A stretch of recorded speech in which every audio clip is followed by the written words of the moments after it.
I be heard? Hello. Hi. Oh wait. The camera I got working was blocked by a thing. Yeah.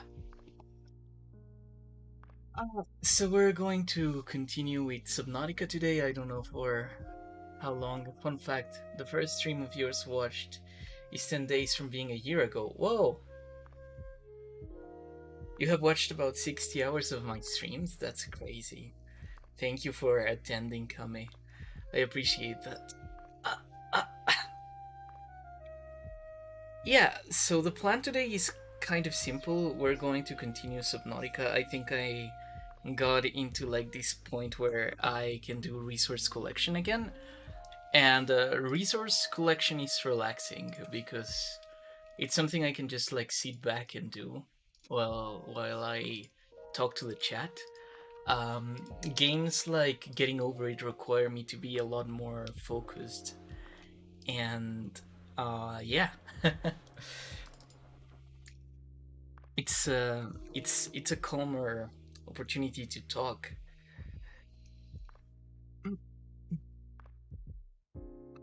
Yeah, just setting up some things.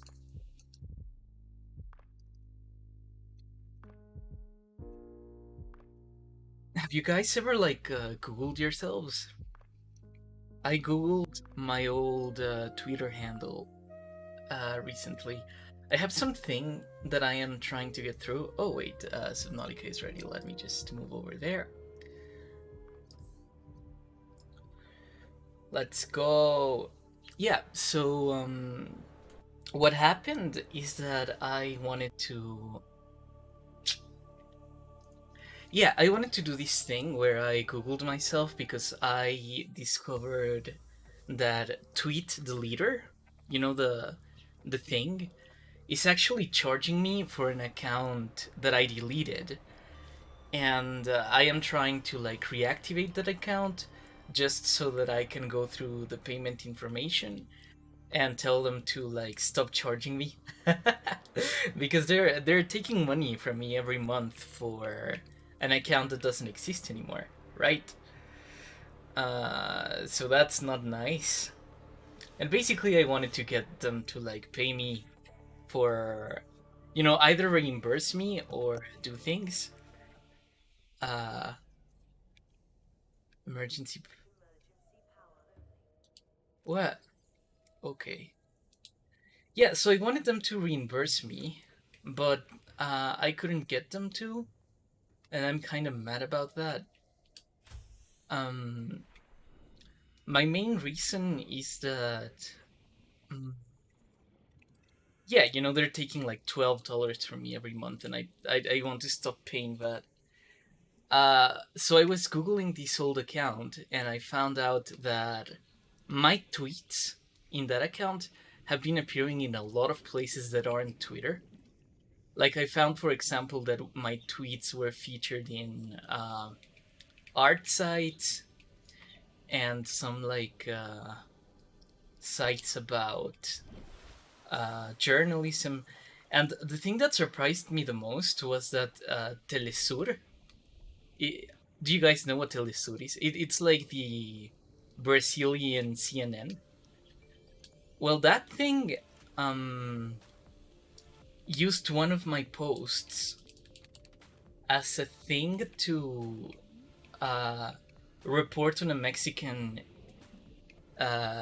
chancellor, the chancellor of Mexico, calling for peace in the Russian-Ukraine conflict.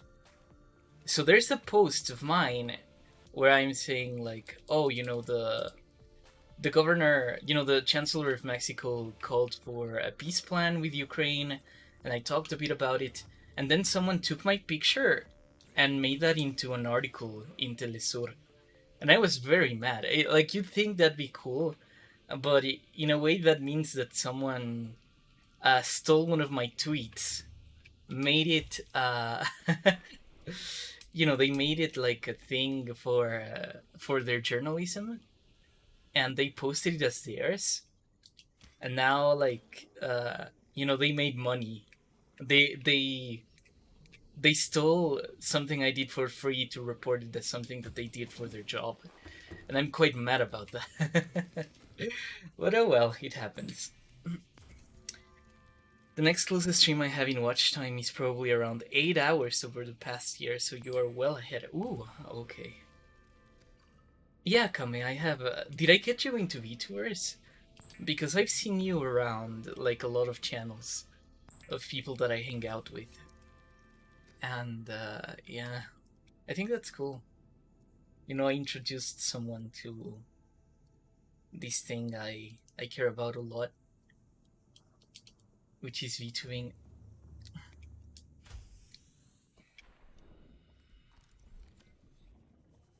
It's really fun for me.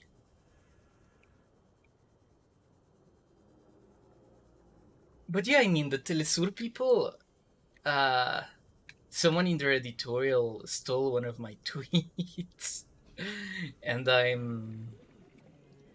ah, you know, I'm upset about it, but not like, it's not the worst thing that could happen to me. In a sense, it's validating because something that, you know, some silly thought I had, um, was worth a very lazy person with a job, putting it on their on their work. But you know, I could have gotten paid for that. I could have gotten mentioned, and all I got was like an ad for the picture. I know now that journalists were following my Twitter, and in a way, I'm kind of glad I deleted it because that means I'm doing less jobs, you know, less work for some lazy people out there.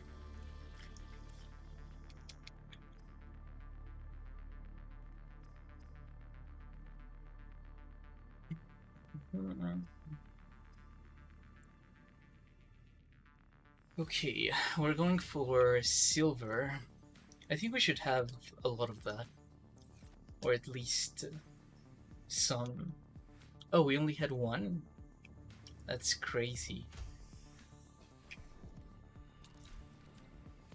No, I was the most into VTubers when I got into anime probably around 2 years ago, but I have been busy with schoolwork. I didn't keep up with anime anymore. Yeah, I get that. I I have not watched anime in a long time as well. I think the last thing I watched was Kamikatsu, and then the episodes were getting way too long for like my scheduling, and I started reading the manga instead. And I read the manga like at 4 a.m., 2 hours before I had to go to class yesterday. And that has been my last interaction with anime. Watching anime is like cool, but it's also very slow. I'm at a point where reading manga is more economically sound, I want to say, because I can time manage reading, and I can read a lot faster than I can. Yeah, a lot faster than I can like watch TV or something like that. Watching manga in a way is kind of no. Watching anime is kind of like going to the theater. It compromises a lot of your senses, and you have to be there just kind of engaged in something that's you know, you can't use your eyes for something else. You can't use your what's is it, limestone? No, I'm looking for sandstone. But yeah, you can't use your eyes for anything else. You can't use your ears for anything else. When I am drawing for Quebec, for example, I take comfort in the fact that I can, you know, maybe listen to a podcast while my hands and my eyes are busy with one type of work. And so I can, you know, maybe get educated on something while I. Yeah, get educated on something while I work, in a way. There was this thing that old people used to do in, like, the American industrial era, like the 1880s, where peasants, well, not peasants, but like industrial workers who had uh, a bit more money than their peers would they would hire children, like school children who would know how to read, to like read them while they were like heating iron or doing something of that sort. And that's very interesting to me because in a way there has always been demand for storytelling on demand in the spoken format. And a lot of people are very anti-podcast and that kind of thing, but I'm not. And one of the reasons why I'm not is precisely because I appreciate that now we have this. I hope this is silver, please. Okay, yeah. Yeah, now we have this like uh spoken word on demand thing. I watched Full Metal Alchemist and Hunter x Hunter and then stopped because I got busy. Yeah. Yeah, yeah. Being like a dedicated anime fan, like an anime viewer, that's almost a full-time job because you have to keep up with a lot of seasonal shows and a lot of a lot of like circumstantial shows and things like that. It gets to a point where keeping up with the culture is incredibly difficult. And when I was in high school, there was a period where I tried and I kind of got into it, but then, it takes a bad season, like 2 months or maybe 3 months where there's nothing that interests you, especially where, you can't watch anymore. Because then, you want to stay engaged in the culture and engaged in the things, but you can't because maybe nothing is as interesting. There can be like dry spells and bad seasons for a thing. But if you want to be like up to date, it's actually really difficult to do that unless you're like dedicated. Mm.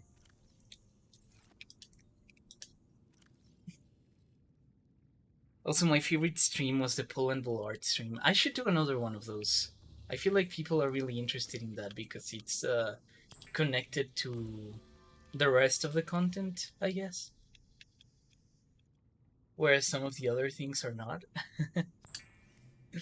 Yeah, I mean, a lot of people subscribe to me initially for gaming, not so much for. No, no, no, for the Pull and Bull scripts, not so much for uh, gaming. So yeah, maybe something I could do in the future to like grow this channel would be that stream myself drawing some slides for Quebec 3. The thing is that that's a Patreon benefit, and I'm not sure if my patrons would be comfortable with me like taking a Patreon benefit and extending it to everyone. But I guess I could ask. I could try it like once. Uh, yeah, it's not anything crazy.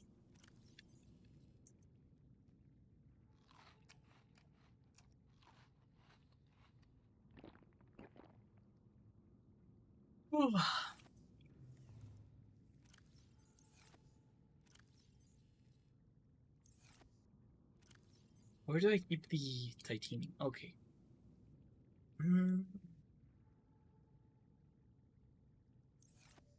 I forget what I was trying to be. Oh. Um.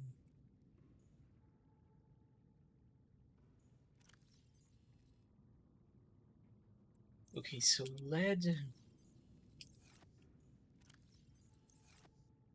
I never really get engaged in stuff for the culture of being in a fandom because I'm a hyper nerd, so just follow my own niche interests. Yeah, I get that. I'm very similar with my tastes.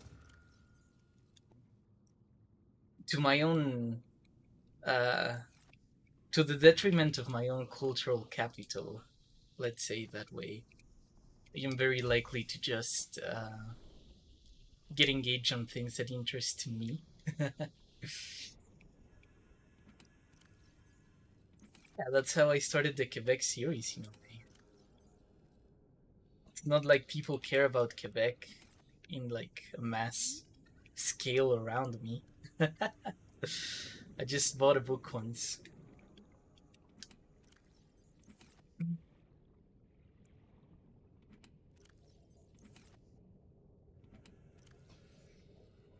Okay.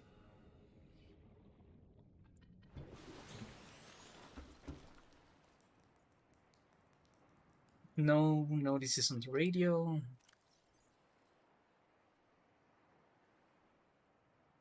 Mm-hmm.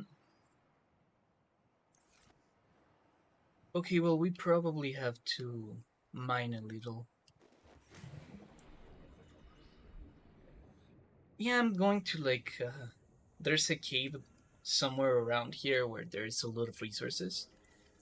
I am hoping to find lead.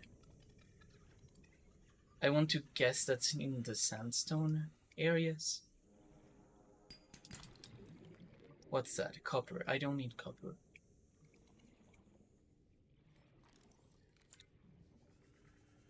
Oh.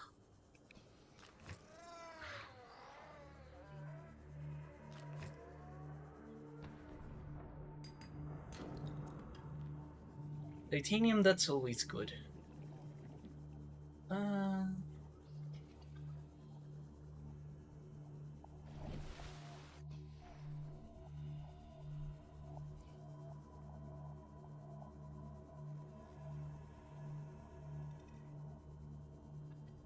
so yeah, today I learned basically that mainstream mainstream journalists made articles about my tweets, and I guess that's kind of cool looking, but they also like stole from me, and that's something I find a little upsetting. Oh well.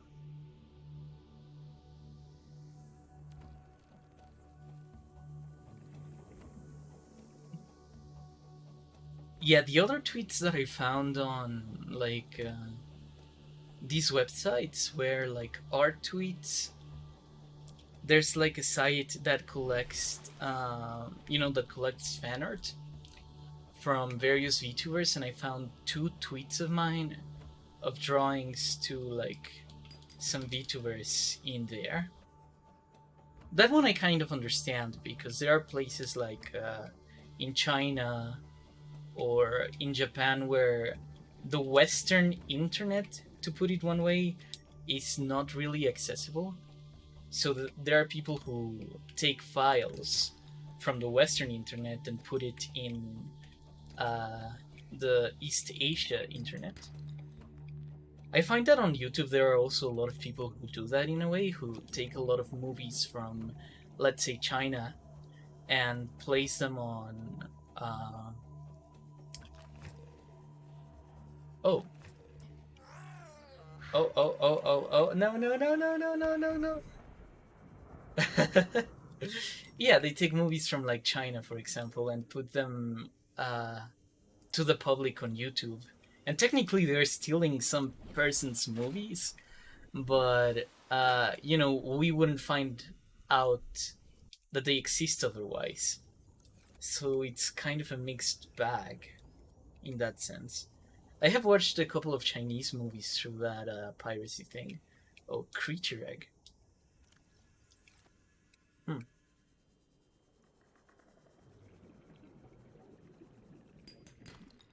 Lead. That's what we were looking for. Gold? Lead. Oh no. Okay, whatever I have, lead's more important. I guess I can drop one iron. Um, iron. It's not iron. Titanium. Uh, okay, well, I found. I found like a deposit of stuff that's not too far away from me. I guess that's good. Knowing about what some event guy was doing in the 19th century is much more important than the newest discussion topic of the week. Yeah. Um, yeah. I find that, entertainment, I like entertainment, right? Entertainment isn't always like something that's high minded and elevated, but to the degree that it can be, it should.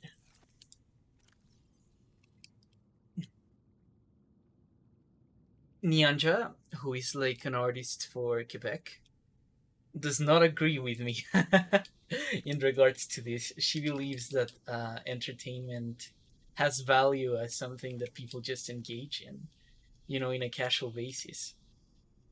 But I don't know. I think that uh, there comes a point when. Okay, let me see if I have all the items for this thing. I'm missing that like fiber mesh looking material. What is that? Aerogel. Oh, right, I need a ruby for that. Okay. Mm. Okay, I guess we're going on an expedition for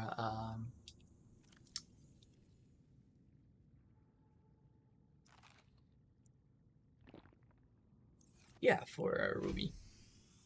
So talking about entertainment, have you ever watched AAA or Lucha Libre? I have. Yeah. Uh, you know, my mom wasn't really into it. She would like get really angry if I watched it because she's uh, one of those Catholics that believes that Rome was a decadent society, and one of the things that she attributes to like Roman decadence is wrestling.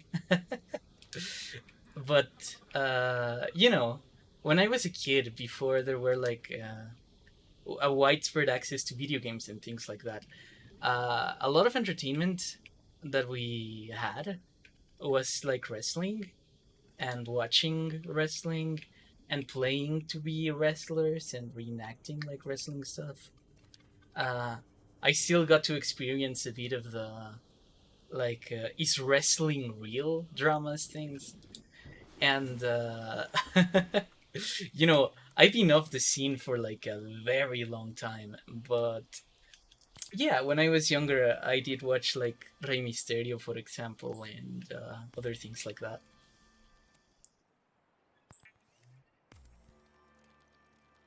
That's like years ago, though. I think the last time I watched wrestling, I was 10.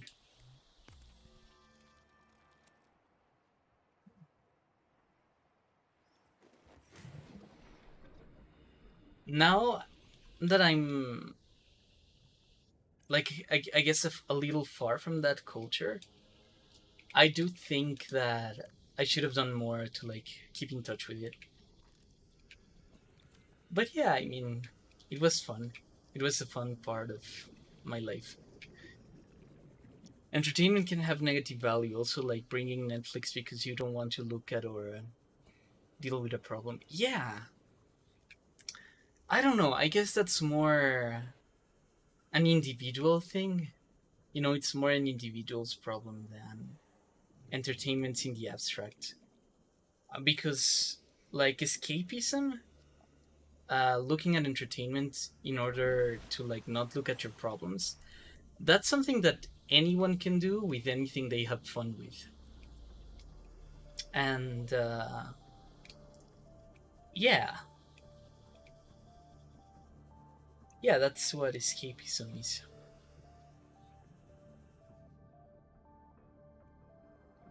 But I don't necessarily blame entertainment. That's more the relationship some people with evasive tendencies. Uh, Yeah, that's more a type of relationship that a person can have to media. Is Conan as famous in Mexico as they say he is? Conan is very famous.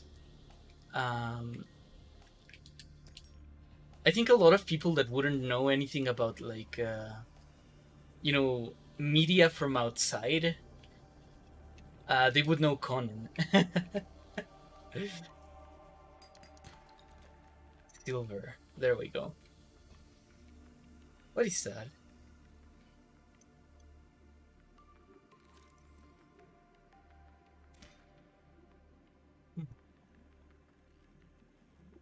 Okay, this is the place I wanted to reach.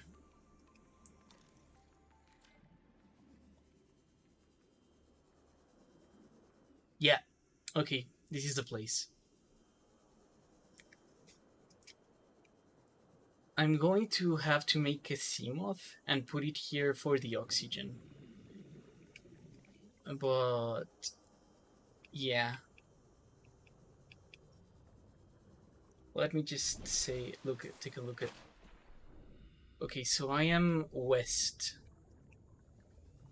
Yeah, if I go straight to the east, from my base straight to the west and down, that's where I find this like cave with the purple mushrooms. Yeah, I heard he was like the Hulk Hogan of Mexico. Oh, yeah, Conan the Barbarian. Uh, yeah, like I have relatives that are even into like what's the name of this like warrior princess? There was like a warrior princess. I forget. Yeah, I forget her, but she was also really famous. My dad knew like about her show, and yeah, yeah, it was very mainstream. Is wrestling big in Morocco? Is it something that people keep up with?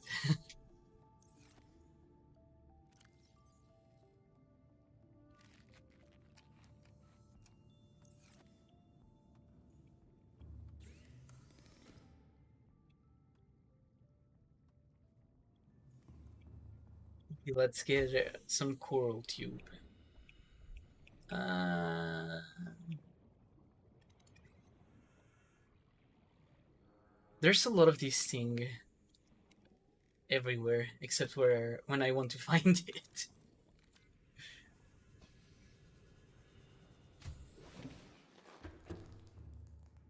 I didn't know there was a chemical reaction involving salt that you could use to produce bleach. I mean, I guess it makes sense because salt is chlorium, uh, sodium chloride. Yes, sodium chloride, I think it is. And sodium chloride, uh, you combine with. What am I doing? Yeah, sodium chloride you combine with oxygen, and that makes bleach. But I don't know where I'm getting the oxygen from in this game. Hydrochloric acid. Oh my goodness. Okay, so first off, all these items are advanced. So that means I can't make them in a fabricator, I guess. Oh no, I can. Um, Polyaniline. High conductance. Okay, this is like an energy thing. And for that, I need a gel secondary ruby. I am going to waste a lot of my resources right now because I need to make a new CMOS. Okay. It is, yeah. Like when WWE went to Saudi Arabia and made a show, almost everyone I know watched it live. That's crazy. That's very cool though.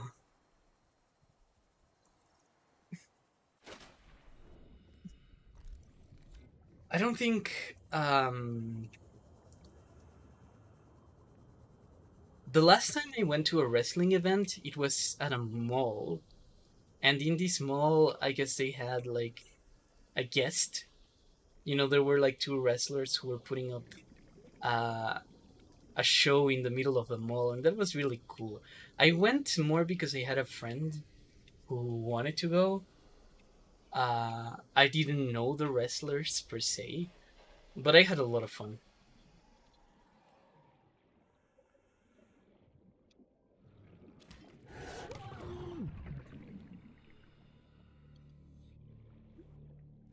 Oh my god.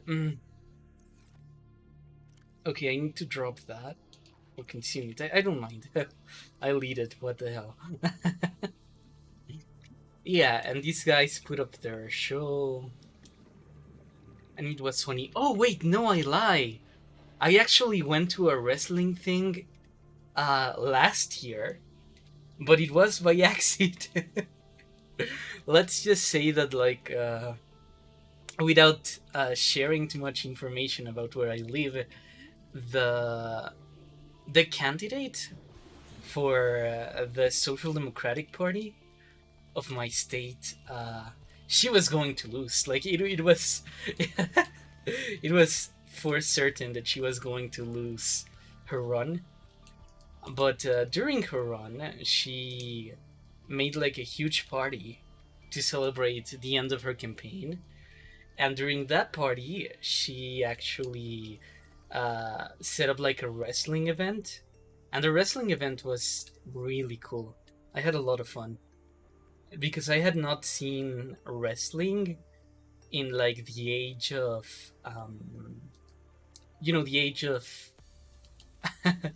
the woke kind of era, I want to say. Um, and it was amazing because, uh, yeah, it was very different from what I was used to. There was like a gender non-conforming wrestler that did like a bunch of interesting things. I felt like a lot of the audience was being challenged on their ideas about like domestic violence and things like that. Uh, I had never seen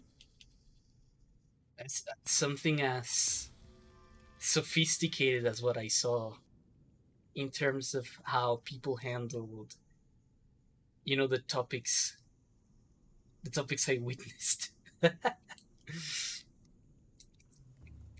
Yeah, no, it's a culture and it's very approachable and a lot of people are into it. I have nothing but positive things to say about that time I went to that wrestling thing. Wrestling is not that popular in the USA. It is pretty popular if you compare it as a TV show, but most sports are more well known than wrestling. Really? I thought that Americans were very big fans of like the WWE, for example. Maybe that was years ago.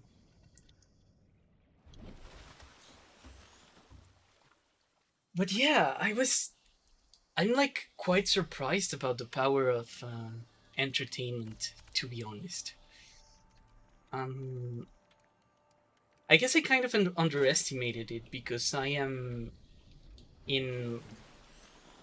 I aspire to do a kind of political thinking that people think of as, kind of uptight and sophisticated. And, whenever you're in my area, and a lot of people in my area, they can be quite smug about the fact that uh, they're doing like, oh, high-minded politics. They're not doing like uh, pleb politics and that kind of thing. But recently, I had a bit of an epiphany when I realized that, a lot of people in this like area of the internet that aspire to create this kind of, highbrow content have a very small reach compared to like what many people actually have. Because I don't know if you know, but like a famous Mr. Beast. I don't know if you guys know Mr. Beast, but a famous Mr. Beast collaborator, uh, uh, someone who is like often featured in the Mr. Beast channel, came out as transgender relatively recently. And this person created like this huge online drama where a bunch of people were like, oh, uh, this person is being like very visible. Mr. Beast is going to like convince your children to become trans. And Mr. Beast was very brave, and he stood by his friend. And I have a lot of respect for that. Because transgender issues are like the civil rights issue of our era. And when I saw that Mr. Beast stood up for his friend, I I thought he was really cool for that. I thought he was really cool for that. But that's where I left it because I don't really keep up with his content like as much. But then I saw that Matt Walsh and even like Pipkin Pipa, who's like uh the furthest right you can be being a VTuber, and Vaush, and all these people started talking about like Mr. Beast, and he's not a politics person. Like he's not someone who set out to do political content. And I guess that made me very kind of uh it left me in a bit of a shock because I realized that a lot of people who make channels and who legitimately believe on the culture war, whatever that might be, um, they don't have a fraction of the reach that Mr. Beast has.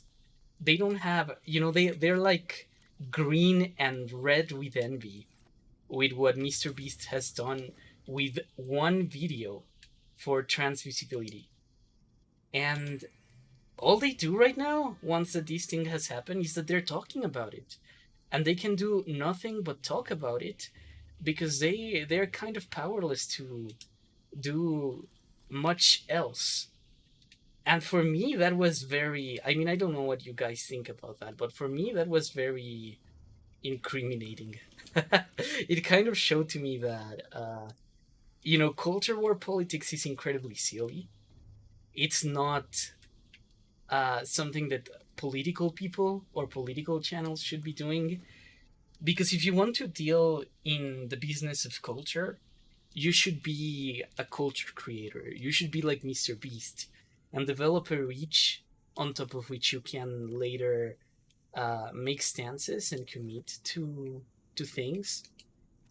But like by yourself, creating, being a content creator that sets out to fight the culture war without creating any culture, that that's like being a sporting commentator.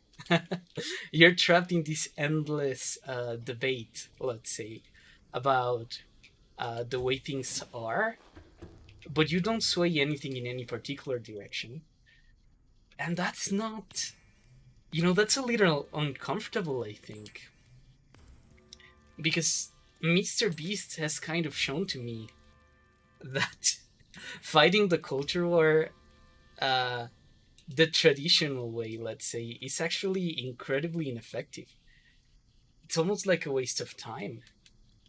And I mean, maybe it's fun. Maybe people enjoy debates and like the ways in which debates can be entertaining. But uh, Mr. Beast is the person who's actually creating, cultural change right now because he deals in the business of culture. And yeah, I was just kind of in shock about that earlier today.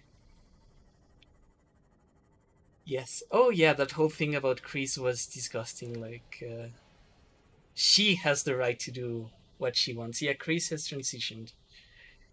Not a collaborator, literally Mr. Beast's best friend. That's why I see it as so messed up. Like, this is someone who was with Mr. Beast. And people expected just Mr. Beast to abandon her because she's trans. Yeah, I mean, Mr. Beast was obviously going to, like, stand by his friend, right?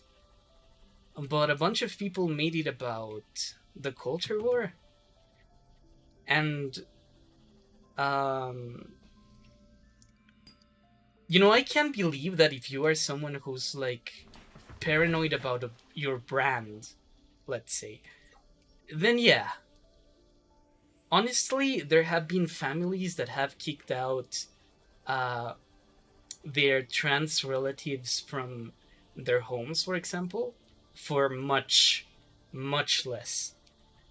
Um, but ultimately, Mr. Beast uh, did something that a lot of people wouldn't have done. And I commend him for that. More than commending him necessarily, I think that. Uh, okay. So I can't go. I want to scan that, but I'm not sure if I. Can I go down at this level of pressure? It seems like I can, but the machines can't. Huh. Okay, yeah. What was I talking about? Yeah. So Mr. Beast, being a creator of culture, was a more effective. That's Ruby, right? No, it's gold. Yeah, Mr. Beast was a more effective influence than political commentators can even, like, dream to be. And I guess I'm just kind of convinced right now that that kind of content has no actual political value. Like, when I look uh at Vosh right now, I just kind of see a wrestler for nerds. But he himself is not really creating uh, politics in the same way that Mr. Beast does. And that's really incriminating if you set out yourself to create political content. You know, people who are not as specialized as you are able to create, like, significantly more change in what should be your area of expertise. Right? That's kind of sad. um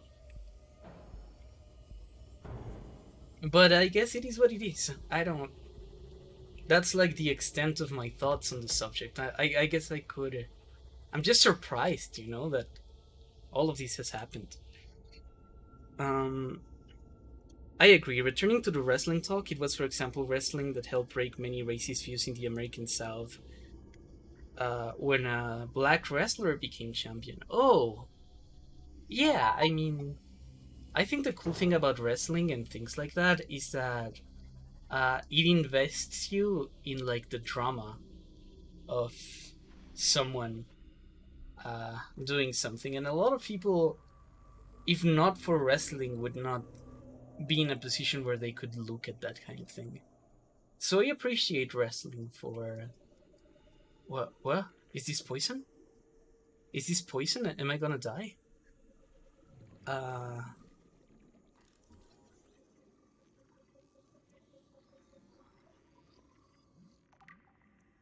yeah, I really like wrestling conceptually. I'm not a fan. I guess I'm not as involved as I could be in the subject. uh but I see the value it has. I don't agree with my mom that it was some kind of like decadent art for, the Romans. Mm.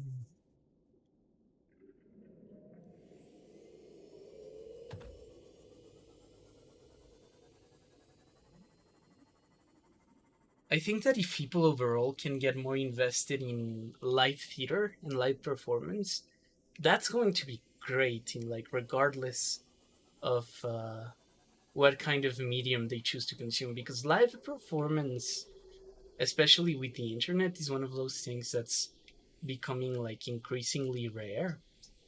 It's not going to disappear necessarily, but it's probably going to disappear from small towns because the internet is dramatically more affordable, and the consumption of culture in a small town is a very like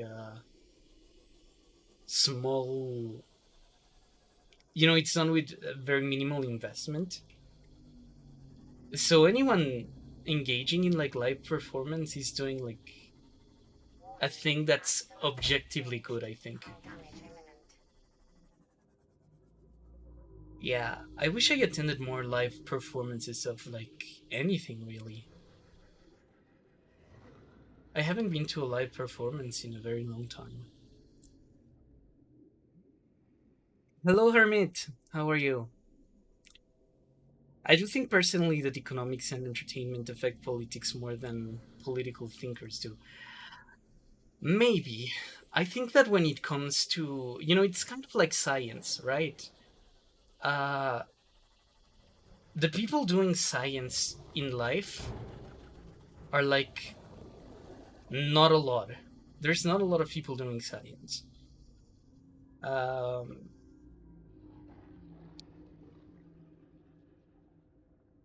that shark tried to eat me. But yeah, I mean, there's not a lot of people doing science, but there's a lot of people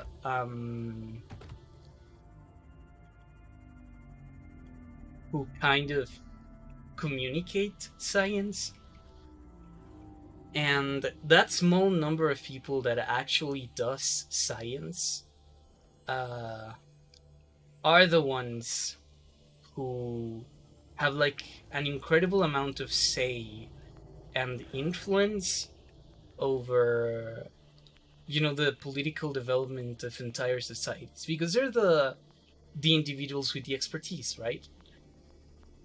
But when it comes to elections and when it comes to public influence and the thoughts of the public, in that kind of sense, cultural creators are a lot more important than political scientists, because everyone knows about containment, everyone knows about like Soviet containment, but very few people know the name of like George Kennan, who was the intellectual author behind containment. His idea, in a sense, outlived him, and he still did what he wanted to do.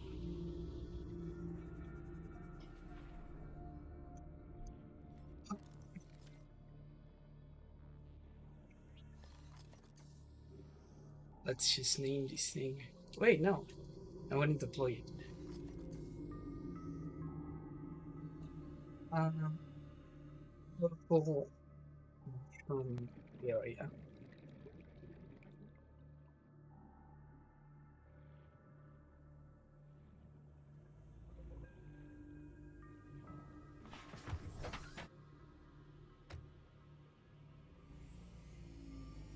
Yeah, it's complicated.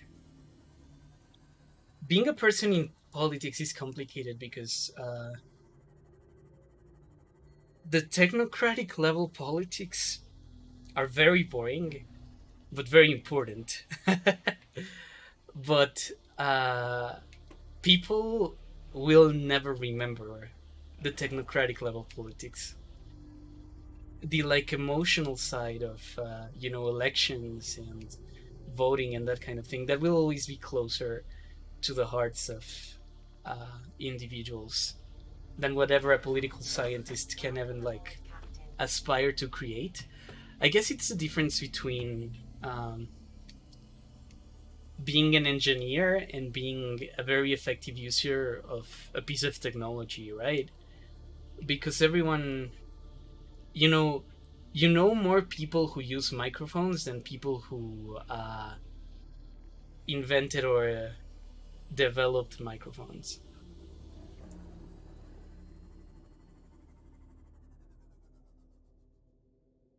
I think the decadent arguments that many people use, like Muslims today do, is stupid and self-contradicting. Yeah, I mean, Rome wasn't a decadent society when Christianity came.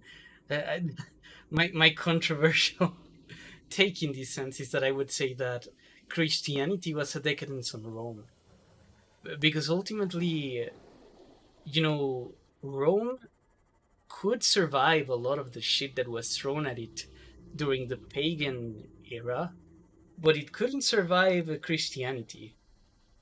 Uh, Christianity was more damaging to Rome than uh, yeah, than, for instance, Caligula was. In places like the USA, people who follow culture war are more likely to become official parties so they can vote in primaries, so they have extra weight. Also, culture war people are really loyal to parties. I mean, I guess, but you also have to remember that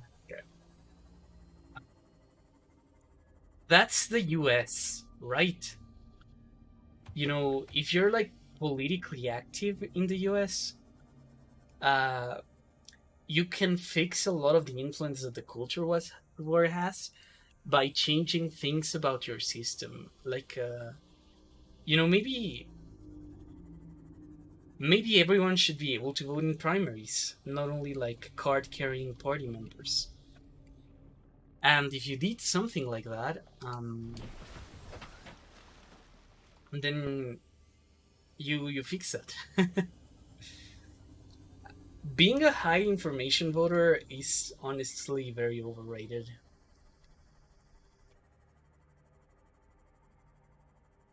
Because by they send, your vote counts just as much as that of a low information voter.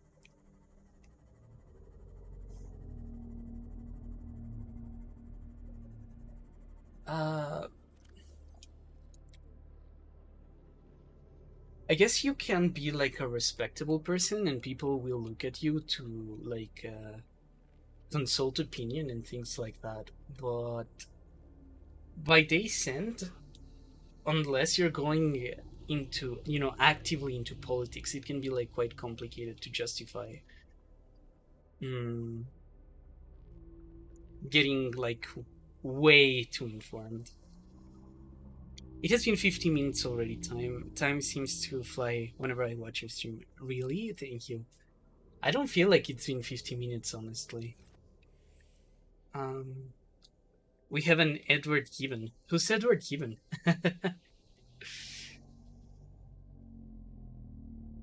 That name's unfamiliar to me. Jesus was more powerful than Attila. What? I'm not sure if I get what you mean there. More influential, maybe. Uh,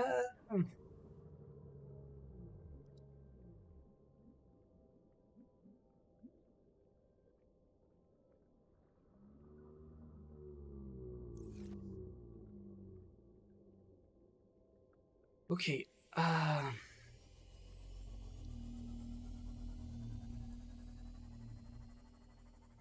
There's an important person over there.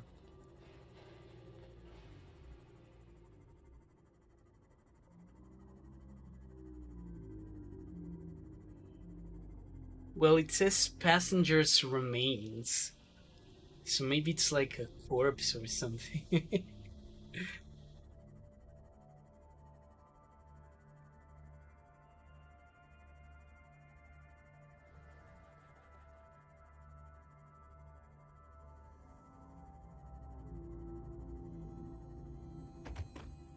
Eh, I didn't mean to crash into that person. Yeah, a lot of these fish need to learn how to drive. They're crashing into me like crazy. Gibbon wrote a history of the Roman Empire in the Enlightenment, blamed a lot of problems on the Enlightenment. I mean, yeah, he's not wrong. Do you know that a lot of pre-Roman kind of plagues that happened in Rome, you know, when Rome was falling, one of the things that happened around the Roman collapse was a wave of disease that kind of got in the way of people being able to do things. That wave of disease was exponentiated by the fact that the papacy deemed that showering was a sin. So yeah, I mean, if there are a lot of little things like that which were like Christian social developments. Yeah, Christian social developments that made doing things in Rome very difficult. That made Roman politics and Roman traditional kind of ways of doing things very difficult. So yeah, I do blame Christianity for it.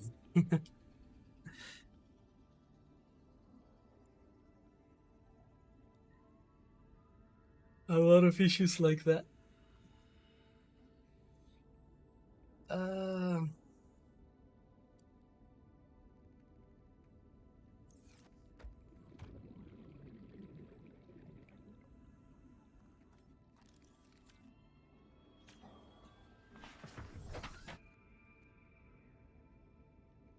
Presumably, I own the books but haven't read them.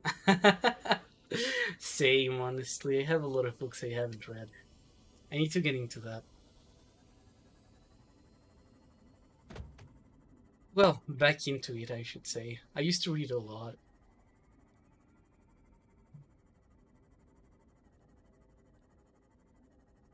Prospero in the 90s tried to go the non-culture war route. Oh, ouch. Tried to go the non-culture war route and just do information on TV for like 20-minute episodes where he just explains what he thinks needed to be done, and he lost. I mean, yeah, but American democracy is not very good. The thing is that you're thinking about how to play the dirty, dirty game of US politics, but you don't have to play that game in like a constructive sense, right? You could always think of ways to make politics better.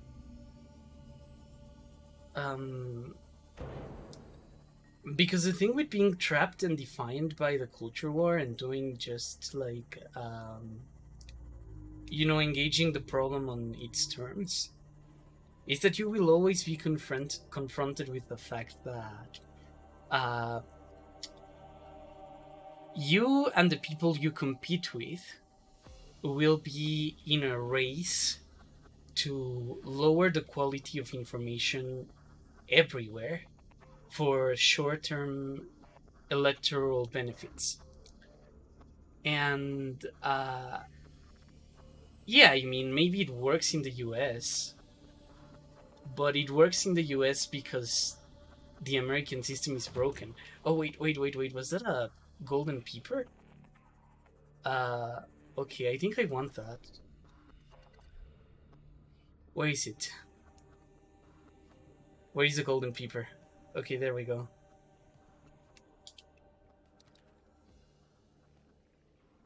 Why is it like golden?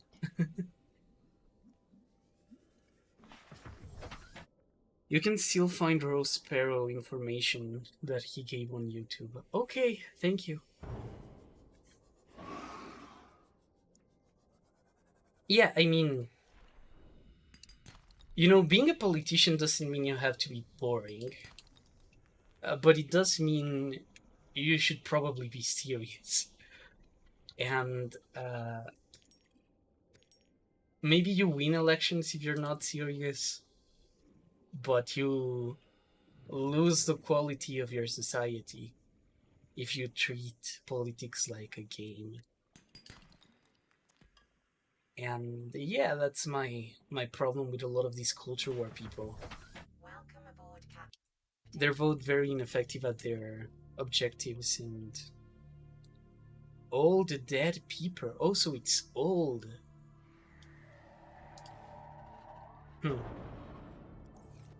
What? Did someone bite me?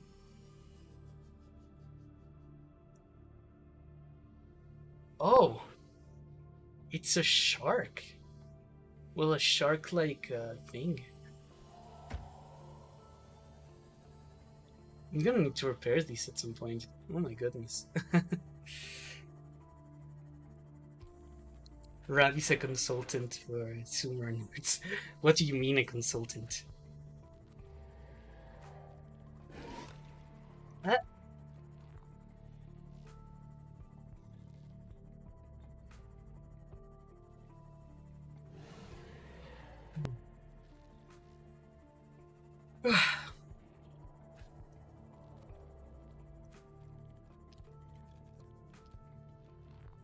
That should be salt, I think, right? Salt is very valuable. Because with salt you can create the purest water resource that this game can offer. Okay.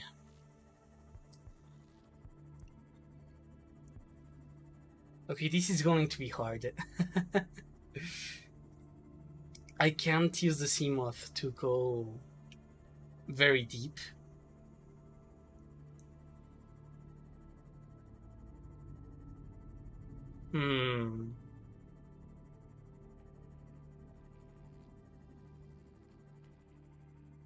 What are these things? It's like electrical coral. Okay.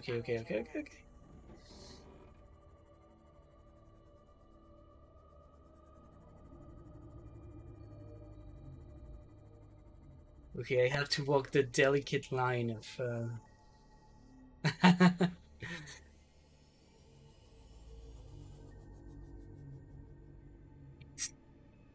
It's down there. Okay. I just want this for the oxygen. I don't really... You know, the most important thing about a sea moth is that it lets me have access to oxygen.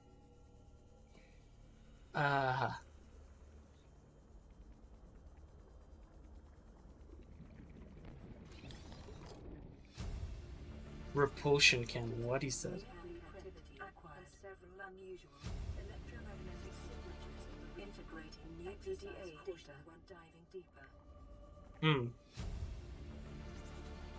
Integrating new PDA data.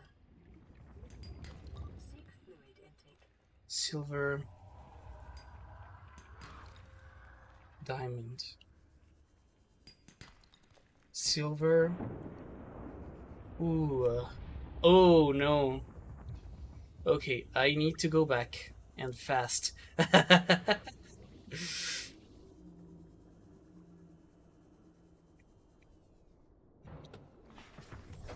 I've run out of water. I didn't think to take water with me either. Now I have to go a whole kilometer of ride before I can get access to water again.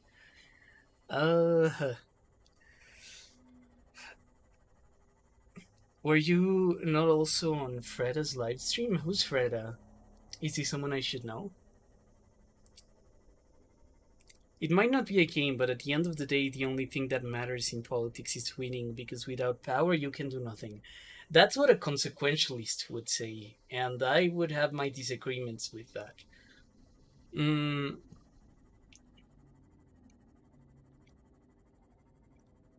There are things, you know... Would you like to be powerful in a bad system? Is being powerful under any system like a thing that uh, you know, a person should be content with and encourage.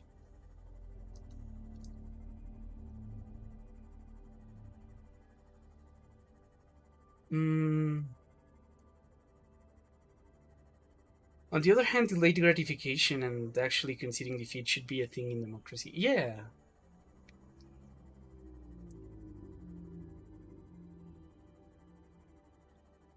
Yeah, getting caught in a volcano is no good. Yeah. I'm gonna go back to create a bunch of signals.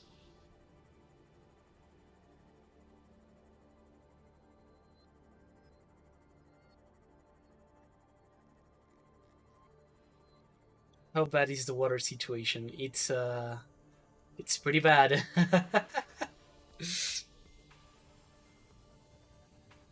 Okay, I need a coral. Quick, quick, quick, quick, quick, quick, quick.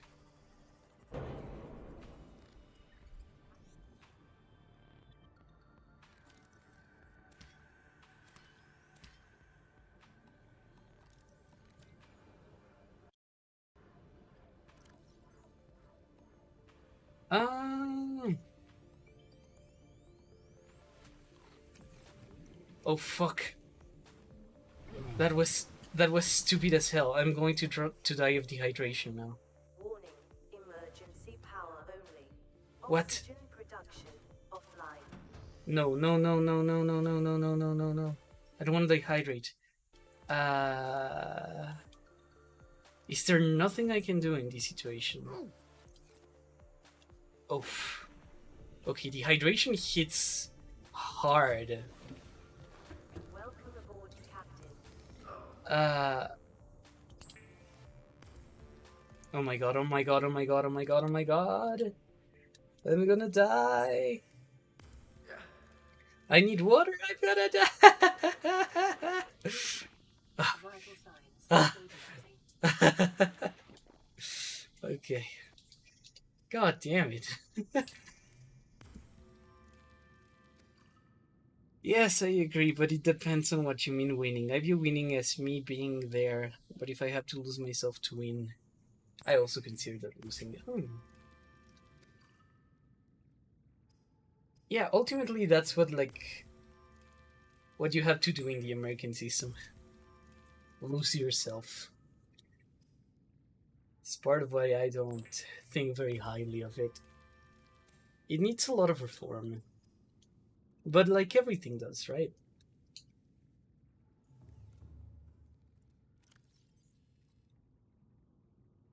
We live in this very convenient moment in history where everyone is kind of thinking about better ways to do things that we've been doing for a long time.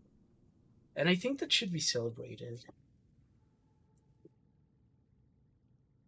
Because a lot, decades ago, people didn't really care. Caring was, caring too much about something was seen as cringe. But right now, it's kind of cool to care about things and to be empathetic.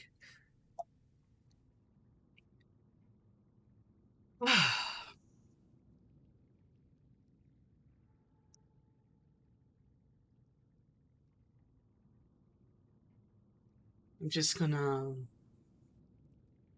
Google where to find Ruby. Ruby in Subnautica. I've been looking for a while and I haven't been successful at finding it. So I guess I'll find it via cheats. Hmm.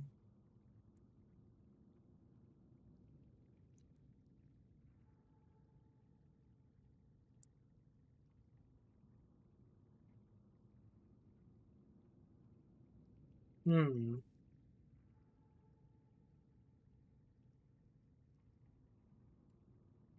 Okay. I need to find a reef of some sort.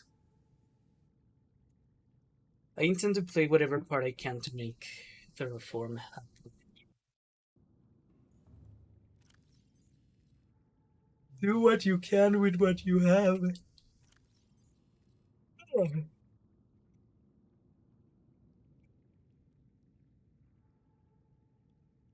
I have a module to increase depth. I hope that can be used.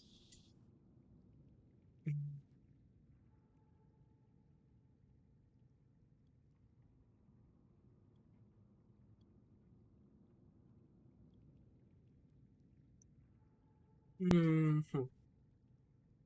Okay, I think we're good. My objective right now is to go back to like the volcano thing. Oh wait, no, we already went to the volcano thing. Let's check out the gassy habitat.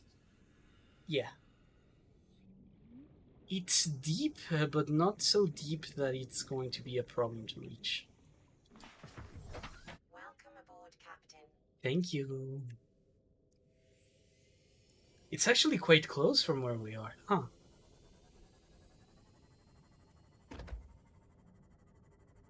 I'm so happy there's like 6 of you right now.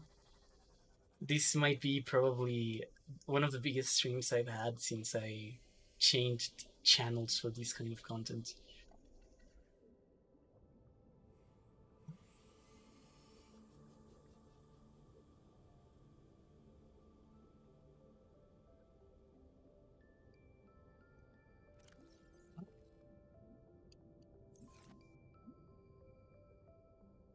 Oh.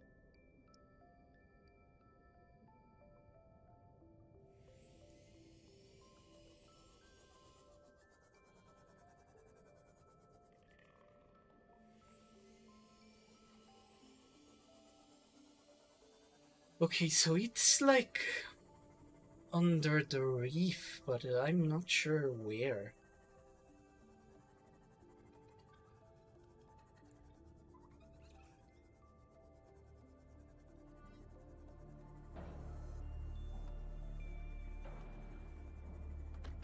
Nope. My ultimate dream is to help the USA become a multi-party instead of just a two-party system. I'm not sure if that can be done, but if you succeed at that, you'll have done something very nice. I think the problem is that to do that, you need to change the electoral system. You know, the way people vote. And none of the big parties will ever allow that because they get elected on the basis of there being smaller parties. You know, they get elected on the basis that the system works for the type of thing that they do. It's kind of like the difficult problem that people like Pierre Trudeau had as well, because he promised to run on like electoral reform, but when you win, you know, when you win on a broken election system, you have a permanent incentive not to change it because it has proved that it can make you succeed. And once you're in that situation, it gets really difficult to convince people to, you know, to change electoral systems.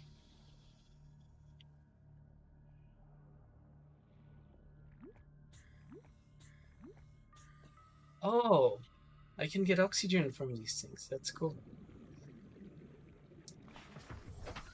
Yeah, so I'm actually very cynical about that. I don't think that. Oh.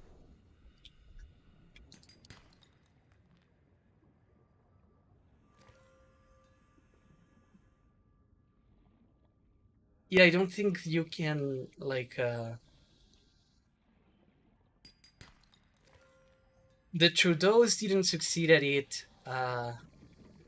No modern politician that has won on a broken thing like a first past the post has won and then said, okay, now that I won, I'm going to use the broken system to, like, you know, make sure people don't break this thing again.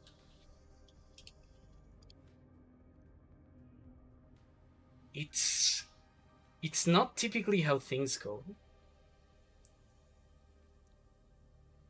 Typically, the way things go is that people who become successful under a model want to perpetuate the circumstances that made them successful in pretty much any system of electoral politics. So yeah.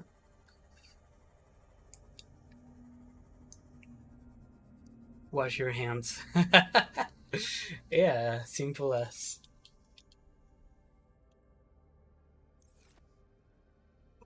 I am going to go after another person in one of these low pressure environments. High pressure environment, I should say. I can tell about that, but I would love to try it. Try what exactly?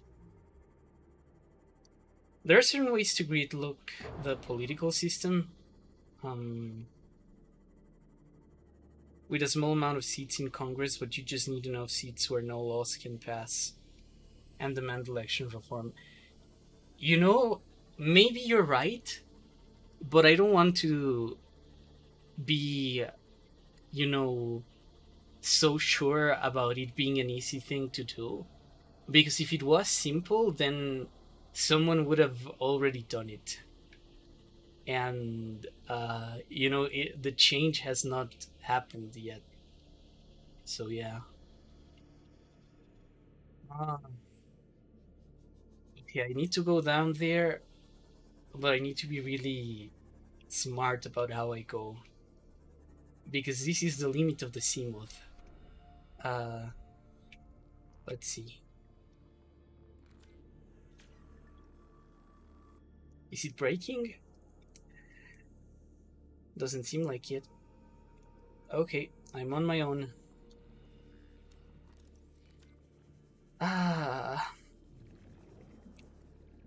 Quartz. I don't need quartz.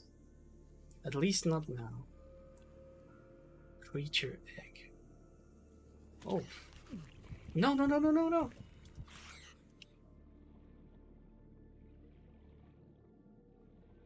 Oh, ruby! I found ruby! I didn't even mean to. Let's go!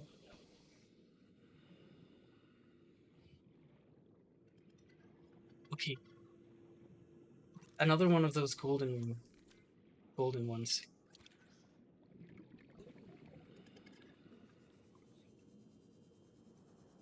Let's go to the Seamoth.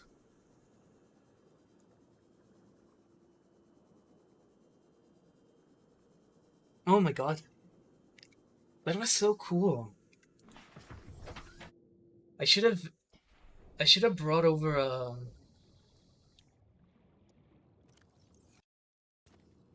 Let me look at my items.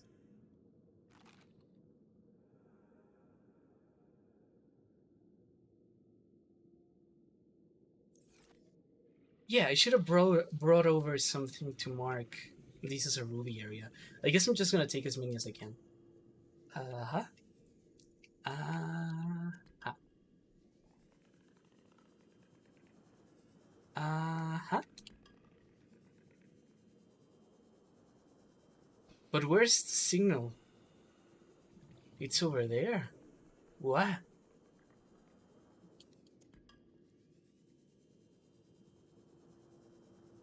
Hmm.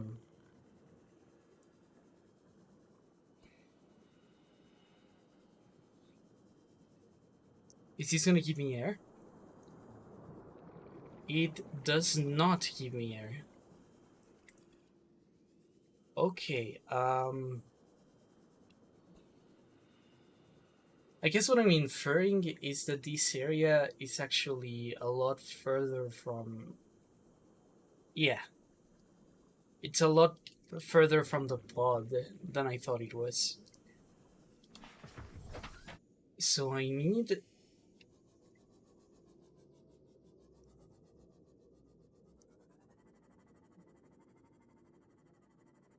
somewhere along this, like, broken river structure. Oh, wait. that looks like a human construction. Maybe I will find something in there. Oh.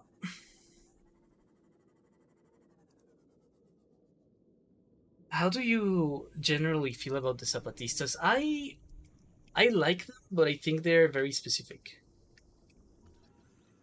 Uh, the kind of circumstances that allowed the Zapatistas to exist are not really replicable in most places that are interested in trying them. Oh,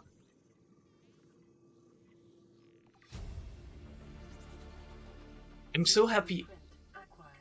Okay, the moon pool is actually quite cool because I think it will allow us to.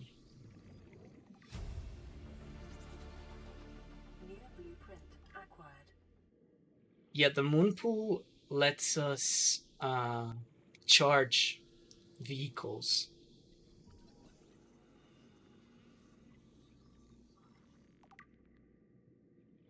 Mhm. Yeah, and one of the problems we've had with the CMOD, for example, is that if it runs out of battery, we're kind of screwed. So yeah.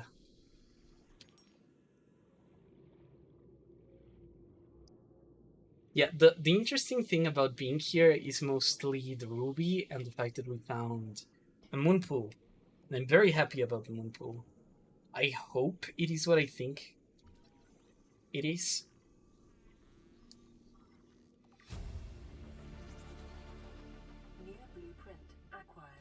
Yay. Okay, so what are the Zapatistas? The Zapatistas are like a group of people affiliated with the uh, Congress of the National Congress of Indigenous People in Mexico, and uh, they're able to have like their anarchist society because they can coexist and very effectively with Mexico, right? So what happens with them is that Mexico has something called uses and customs. Integrating new PDA data. Uh, New blueprint acquired. yeah, so Mexico has this thing called uses and customs law. And uses and customs law says that if you are a member of the First Nations, within your territory, within the land that is like rightfully yours, you can organize in whatever form of kind of political structure that you wish. And that's really convenient if you want to do like political experiments, because it means that you could be an anarchist, or you could be uh, a communist, or you could be like an ultra right wing capitalist, and some of them are, uh, and no one would be able to dispute your decisions under uses and customs law. Uses and customs law is like this special thing that allows for the creation of small countries within Mexico, basically. 30 seconds. Okay. Oxygen. Yeah, and thanks to that, a lot of First Nations are able to create these special societies. And one thing you could do is create anarchism. Um, but I would invite you to kind of be aware that the reason why they are anarchists that haven't been like assaulted by a state or taken over by a state, as tends to be the case with like anarchists in other revolutions, is because the Mexican state sees the Zapatistas as a protected group that they have no interest in coming into conflict with, right? Um, so I guess um, it's very cool that the Zapatistas are able to do everything that they do, but the circumstances that allow them to do that kind of thing uh, would not really be able to exist in other countries or in other spaces as easily, at least. So the Zapatistas are cool, but they're like a uniquely Mexican phenomenon. If you are an anarchist or you're interested in anarchism, uh, the Zapatistas are not really like the people you should look at, because they're what? Oh. Yeah. The Zapatistas are not like the best example of successful anarchism, because the legal circumstances that allow them to exist are so particular, right? That um, that a more like universal version of their politics would be difficult to replicate at best. Warning, maximum depth reached. No. Okay. Okay, so this place is super interesting.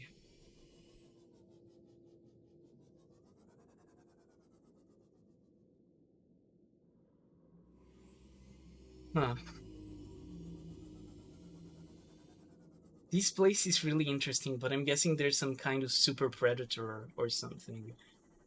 Because I haven't seen a lot of life. A lot of wildlife. But at least now we know where we can find rubies. So yeah. Isn't the Swiss system built so much on anarchist ideas? I don't think so. The Swiss system is built around regionalization, but regionalization is not necessarily anarchist. Like, you know, the American South was built on regionalization.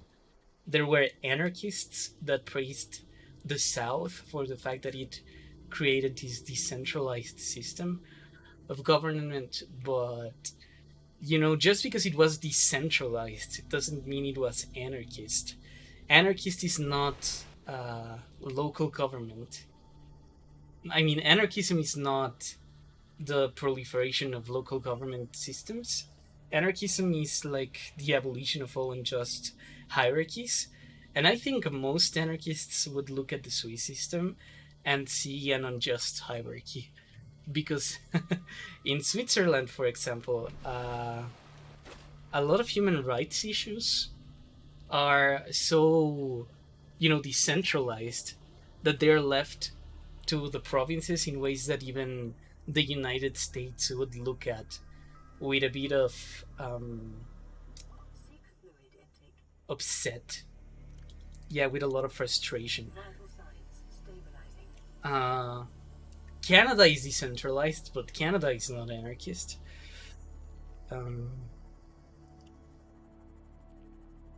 Trying to fix the American polycac system is like digging up a dead guy and trying CPR to bring him back to life. It's very complicated, yeah. I don't know what can be done to like address the problems of the US. It seems like a very complicated and troubled society. Thank you. Aha. Okay, so what did I need to create the prawn suit? Okay.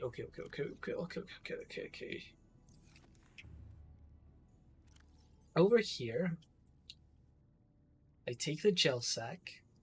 I don't remember where the gel sack aerogel.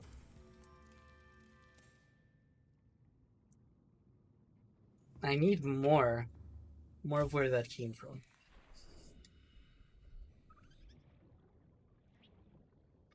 No.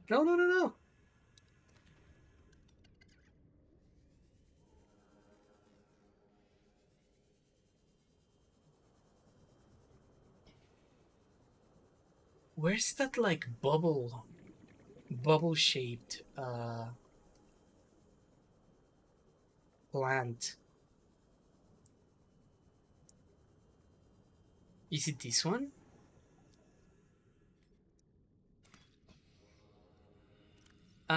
No.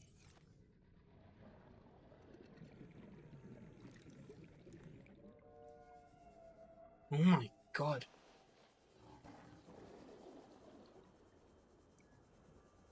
I would find it so funny if someone found your stream by YouTube recommend. You click on a VTuber and then he's just talking in depth about some random topic. I could be talking about whatever, but I think that people like asking me about politics, and I mean I'm fine talking about politics. It's like yeah, it's something that I can talk about.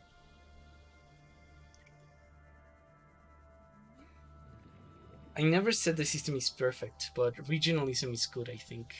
Uh, I'm not sure. I'm not sure if I like regionalism. There are things about it that I like, but overall, you know, if you were to sell me on it, I'm not sure if I think it's like the best thing we could be doing. Because, well,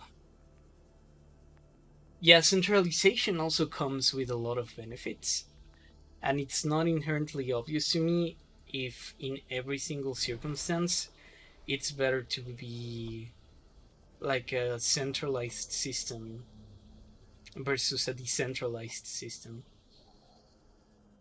I'm not sure. For me, that's kind of an open question. I guess there are things I would rescue from both, but I'm not as sure as I'd like to be, I guess.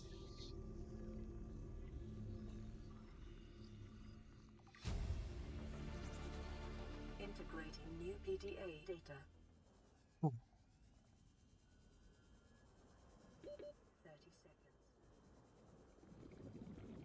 30 seconds. 30 seconds. Are these the things I'm looking for? A floater.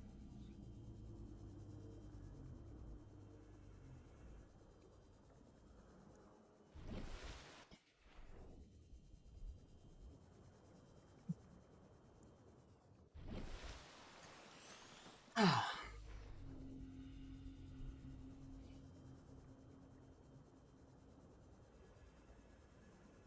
Whoa, that's a very chunky,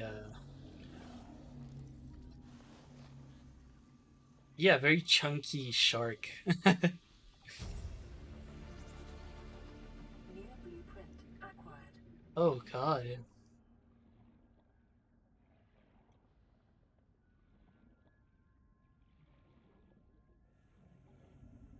That shark is so chunky.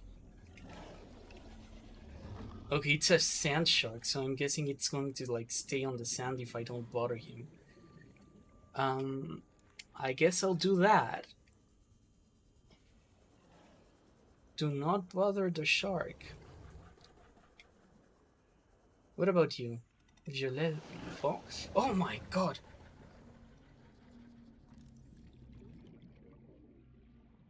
Well, he missed. No, I didn't want to pick that up. I wanted to pick up the thing that I need. I could probably go to a place in Europe and have a better life, but if you're making a system that doesn't work better, more valuable than just moving somewhere that has everything I want. Europe is very imperfect as well. I don't want you to think that Europe is like this magical place where everything's sorted out. It's really not.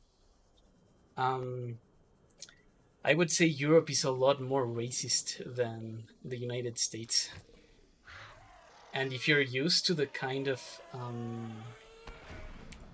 you know, the kind of cultural respect, I guess, that is getting bigger and bigger in the United States, you wouldn't find that in Europe.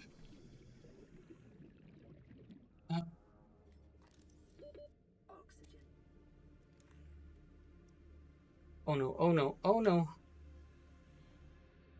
Oh no!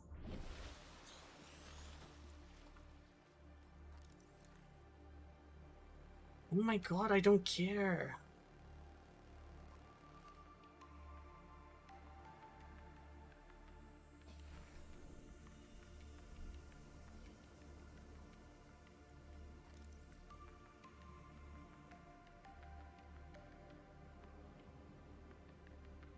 Yeah, no, Europe is very racist.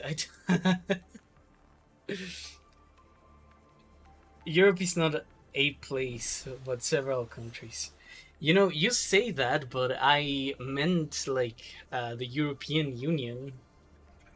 Uh, we call it Europe, like just Europe. um, in the European Union, we call Europe Europe. You know, we call the European Union Europe. I guess it's not technically correct, but for political purposes, most countries in the EU are in this situation where their constitutions are like 96% the same, and they're very intimately connected. So, you know, if you don't have a. If something happens in one of these countries, something similar is bound to be happening in another one which is relatively closed. So, in that sense, we say Europe to mean, you know, the European Union. I think places like Ireland, Iceland, Switzerland, but not really for immigrants, are good. But other places less so. Yeah, no, it's not. You know, the US was founded on this idea that uh, immigrants should be able to come in at any time and just kind of hang out. Uh, because the country wanted immigrants, regardless of how much the country resisted them. Now, Europe is not like that. Europe was never founded on the idea that people who were, in a sense, outsiders were going to come in and put our culture and our worldview and all of these things to the test, right? So that's something we just kind of never expected to happen, but it happened because neoliberalism required it. And in this situation, we don't know what to do. This is why Europe is so racist, because it was never, you know, Europe never set itself out to be a multicultural society, and there are a lot of people that are resisting that transition, because they don't see Europe as a society that is supposed to have a multicultural future. So yeah.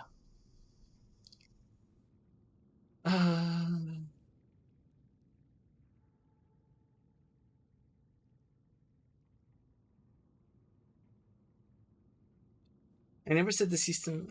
I could probably. Uh, I would say that it really depends upon where in Europe you are. Yeah, but like it depends on the place is something that you can say about any place, right?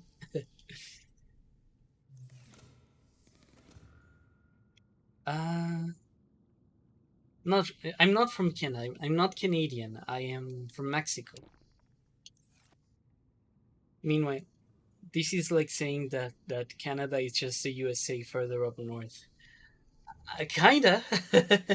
Yeah, in a lot of ways it is. Though Canadians don't like to think about that, but uh, you wouldn't be wrong in most circumstances. You know, Canada has a lot in common with the US. Canada, you know, most people live within 100 kilometers of the American border. Most people can, if they want to, go to the US anytime uh, by traveling. You know, just going southwards. They're very culturally close, and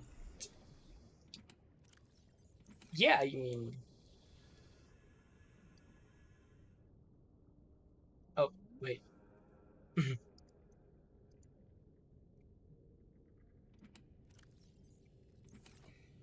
I need to find one of those bubbles now.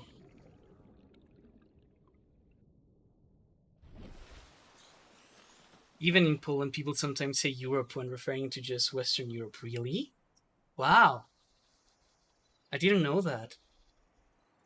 as far as I'm aware, people are increasingly saying Europe to refer to the European Union, though it might be like a liberal thing, right? Because people say, oh, yeah, Europe decided that we're doing this thing now. And when they say that, they typically mean, the European Union making a decision. Um,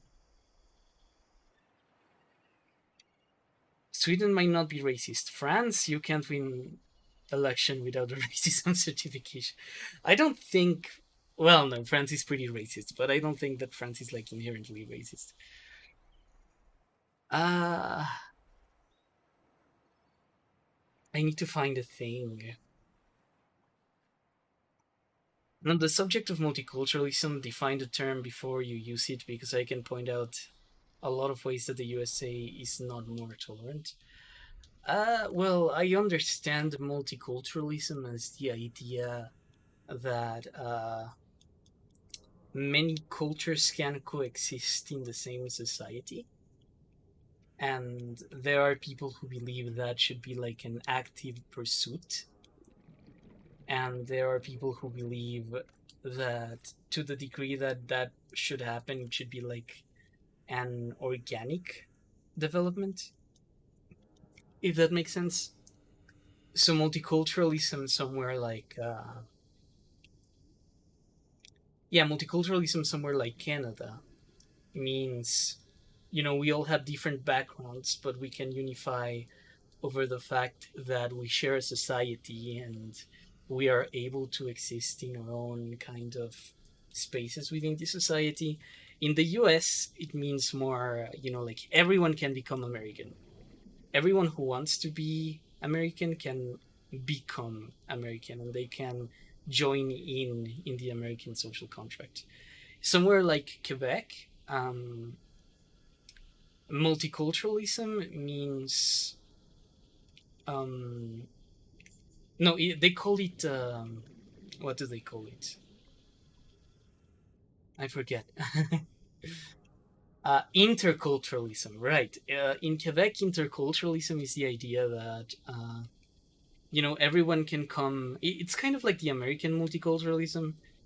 It's the idea that everyone can come to Quebec and be part of the society, but they needed to adapt to Quebec, basically. They need to join in on the social contract of the minority majority, let's say. Welcome aboard, Captain. But I heard from a friend that Sweden also has a lot more. I mean, in general, Scandinavia is not really woke. So, yeah. Yeah, no, when I think of woke places, I don't really think of Scandinavia. Like, um, Denmark. Denmark has a lot of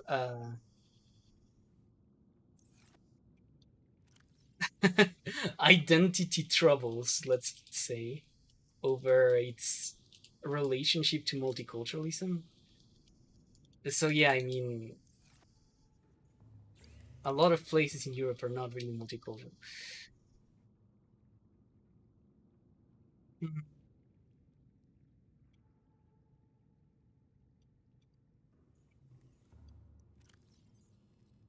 Okay, I need more steel.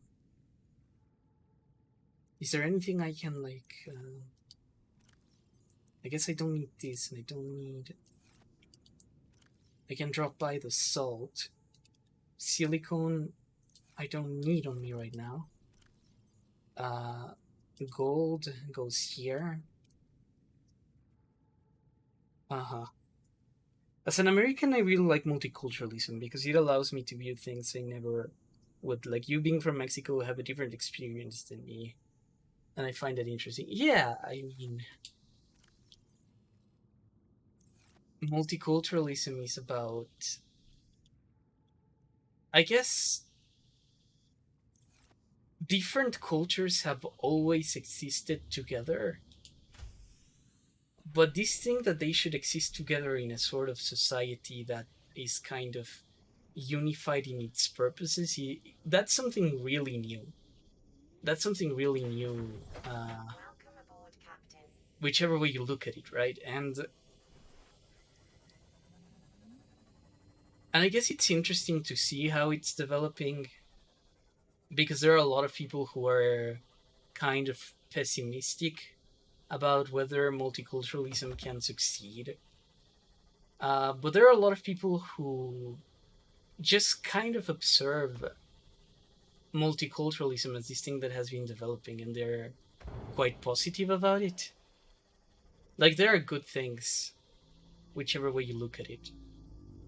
And nobody will deny that the more pleasant aspects of multiculturalism are things that people want.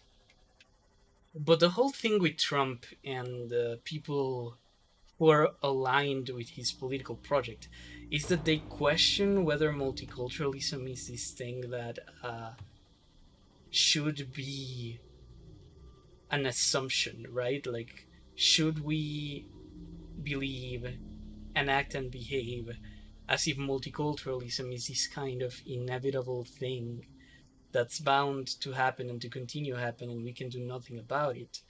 Or should multiculturalism be something that people can impose terms on? And in that imposition,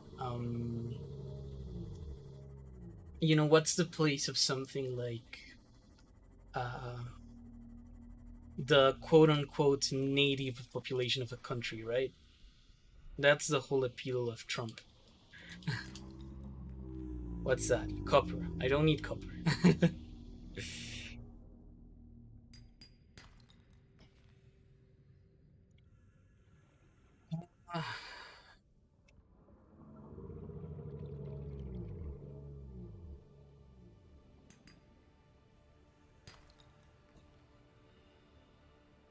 My issue is that culture actually does affect people in ways that are often not expected, and praise multiculturalism without being critical.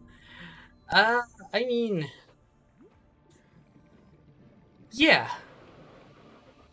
I mean, are there things to criticize about multiculturalism? Sure. I think that under capitalism, multiculturalism is just this thing that primarily works to extend the boundaries of consumption, which isn't a bad thing, and most people you ask, they won't tell you it's a bad thing, because everyone wants to have access to everyone else's shit. To put it in like the bluntest way possible, but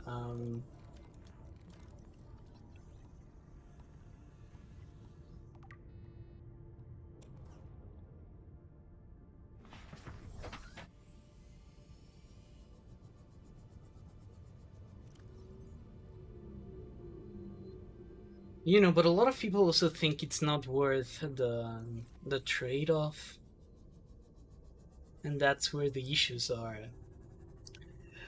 Multiculturalism is not inevitable, and there should be a discussion about what is acceptable and not. Yeah. I mean, I don't have strong feelings on the subject. It may be because I am in a country where I have the privilege to be a sort of majority or privileged minority. Whichever way I would like to look at it, I guess. And for me, multiculturalism isn't really something I think about. It's something that whether it continues to develop or not, I'm like fine with it. I don't feel threatened by multiculturalism. But a lot of people who are, for example, language minorities, right? For them, multiculturalism is a lot more controversial because it could mean a lot of very bad things for how they're treated and how society will like observe their existence if they go from being, let's say, an original minority to one of many minorities in a society that has a lot of cultures, right? In that sense, I guess it's a bit controversial. The comfort that people will have with multiculturalism. But I don't really mind it. Like, I personally am not affected by it. I like Chinese food. I like being able to buy it. I like a lot of things that the neoliberal Clinton world order has brought upon my life. The fact that I was born in a different country, the fact that I speak different languages, all of that was facilitated by the fact that I came to live in a multicultural world, and I have a lot more good things to say than bad ones. But that's me. I understand that's not like most people. At 111 minutes, we got to the part of the stream where Rab says capitalism. You were asking me these questions, Kami. I come here to play games.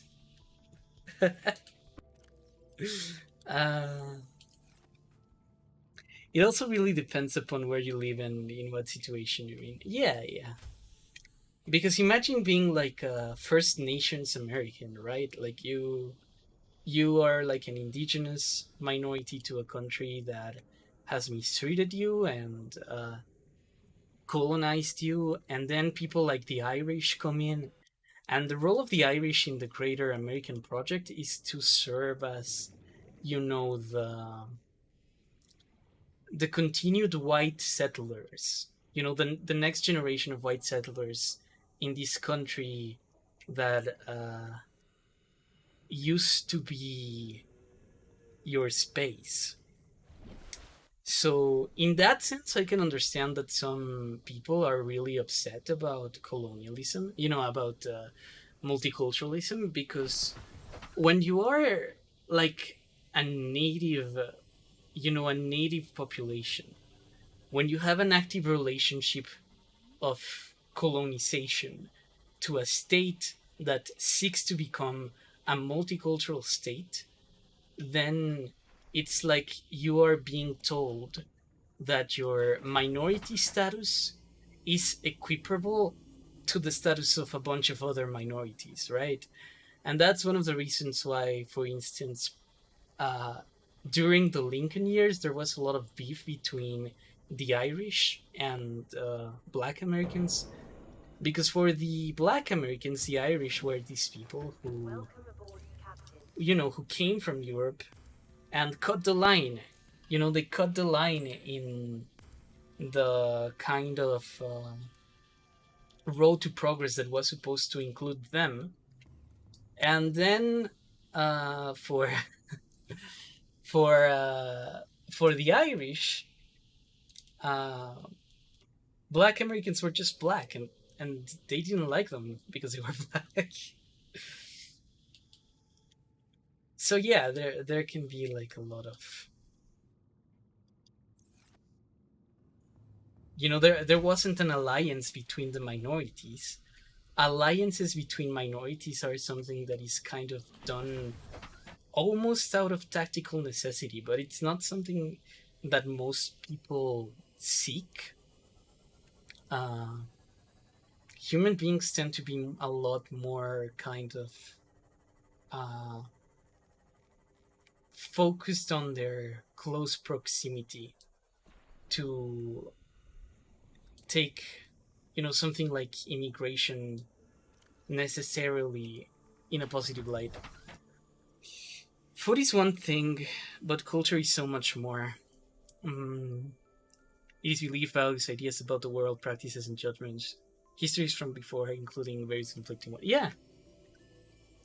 This might be countervail, but I view preserving culture as not important. Even stuff like holidays. I mean, that might be because, and forgive me for assuming, I think that you might be a white American. And for you, your culture is already something that's everywhere, and you don't have to put any effort into preserving. But for someone like, you know, a native indigenous person, they would take a lot of contention with the idea that, you know, their culture does not need active protection, because it does.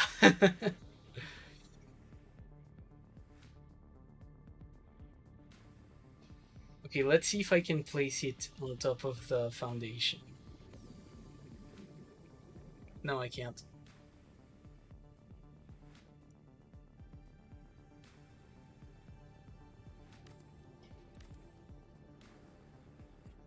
I am Native American, but my grandfather, but I don't consider myself to be because I have little... What?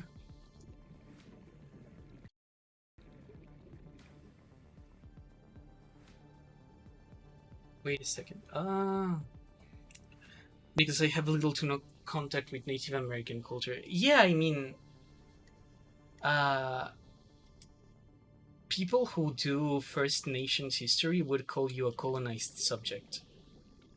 You know, you are the result of kind of... After weeks without human Emergency contact, power it is normal only. to experience Oxygen psychological production discomfort. offline. Research indicates symptoms may be partly alleviated by adopting a pet or anthropomorphizing an inanimate object. Okay.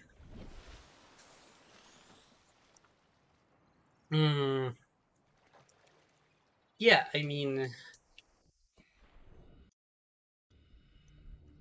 I guess that for a lot of people who do try to keep ties to their culture of origin, let's say, they do take issue with the idea that their culture does not need protection, mainly because that's what people said to them in their attempts to colonize them. It's this idea that, oh yeah, your culture is just as any other. You don't need protection. You don't need all these things that you claim to require. Okay, quartz. Quartz, titanium, and copper.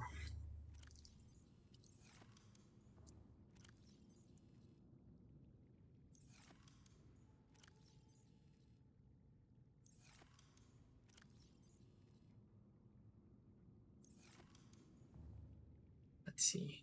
Do I got it? Yeah, I got it. What a stream title. Yeah! Did you guys know about, like, RWBY? RWBY being racist? That was crazy. Okay, can you clarify? I sometimes see First Nations used broadly, but I've also heard it applies to specifically to people around the Pacific Northwest. What? No, it's everyone. First Nations is like Native American peoples, broadly speaking. I mean, I guess unless you want to be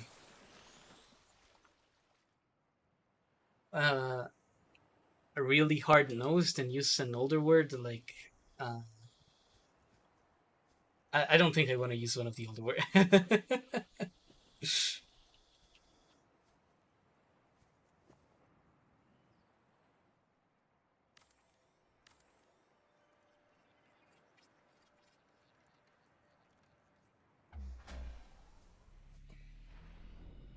Oh my god, please tell me that I can Power restored. charge the Seamoth now. Where is the Seamoth? Please, I just want to charge it. Where are you? I don't actually know what the title refers to. You don't know? Do you guys know what RWBY is? Welcome aboard. Okay, I'll tell you. RWBY is like this Western animation anime thing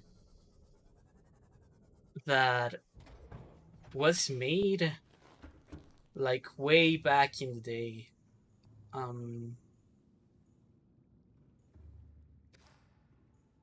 You know, RWBY is about Is it charging? Please tell me it's charging. Energy charging. Oh, great. I can upgrade it now, at least. At last. Yeah, RWBY is this Western anime show about I am finally charging a Seamoth. I'm so happy. Yeah, so RWBY is about how do I describe it to you? It's like, you know, those anime shows where you have a school and someone who's very special, and they go to the school to be special, like Harry Potter but anime, like something like that. RWBY is about that. RWBY is a show about a girl in a world where uh, humanity is kind of on the run because this creature called the Grimm have started emerging from the manifestation of negative human feelings to like crises and disasters, and they come about from the result of this big war that happened at some point. So RWBY is about that. RWBY is about this like great struggle of humanity to survive in a world where these things exist now, and now there are also these people called the Hunters, and the Hunters are they're people who train to fight the Grimm, right? So the story of RWBY is a story about a girl that's going to school to become one of these hunters, and she's basically just trying to like get through hunter school. and, it shouldn't be anything more complicated than that, but the writing team has made it like crazy complicated. It has become dramatically more complex and convoluted over the years. It's been running since like 2012. It's very extensive. There's a lot of lore. It is Western poor man's Naruto. Yeah, basically. So that's RWBY, right? It's a show about school, and it has gone on for so long that people are like bored about it nowadays. Nobody really cares about RWBY. People kind of resent the show because it has a lot of things in it that we could consider very problematic, like you know uh, characters that are overall just minors are treated in the show the way characters in anime are treated, right? um, there's a lot of negative things you could say about RWBY, but recently they were back on the news. RWBY got popular again because RWBY, without spoiling the show, went on a rant against, in a recent episode, went on a rant against uh, her her sister and her girlfriend, uh, because she feels that, in their fight against the enemies of Wizard School, people have become too complacent, and she feels like overburdened in her kind of struggle, because she's, for a lot of reasons relevant to the lore, RWBY is responsible for a lot of things, or rather she's the only person who can make a difference in a lot of very complicated problems. And she went on this rant, this like angry rant about how she doesn't feel listened to in in her community of friends, and she lashed out against her sister and her girlfriend for saying that they became a couple, and everyone should be happy about them, but she's not, because she's like dealing with all this trauma and people are not being sensitive to her. So why should she be sensitive to them, right? But she made it in a way that sounded really homophobic. And now there's a meme about Ruby being homophobic, and that's what uh, yeah, that's what the thumbnail is a reference to. Oh, yeah, Ruby.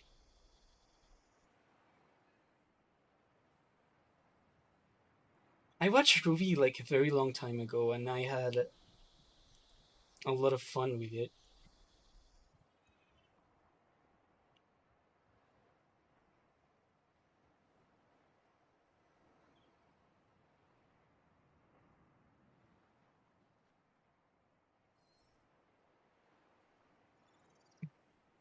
Ruby.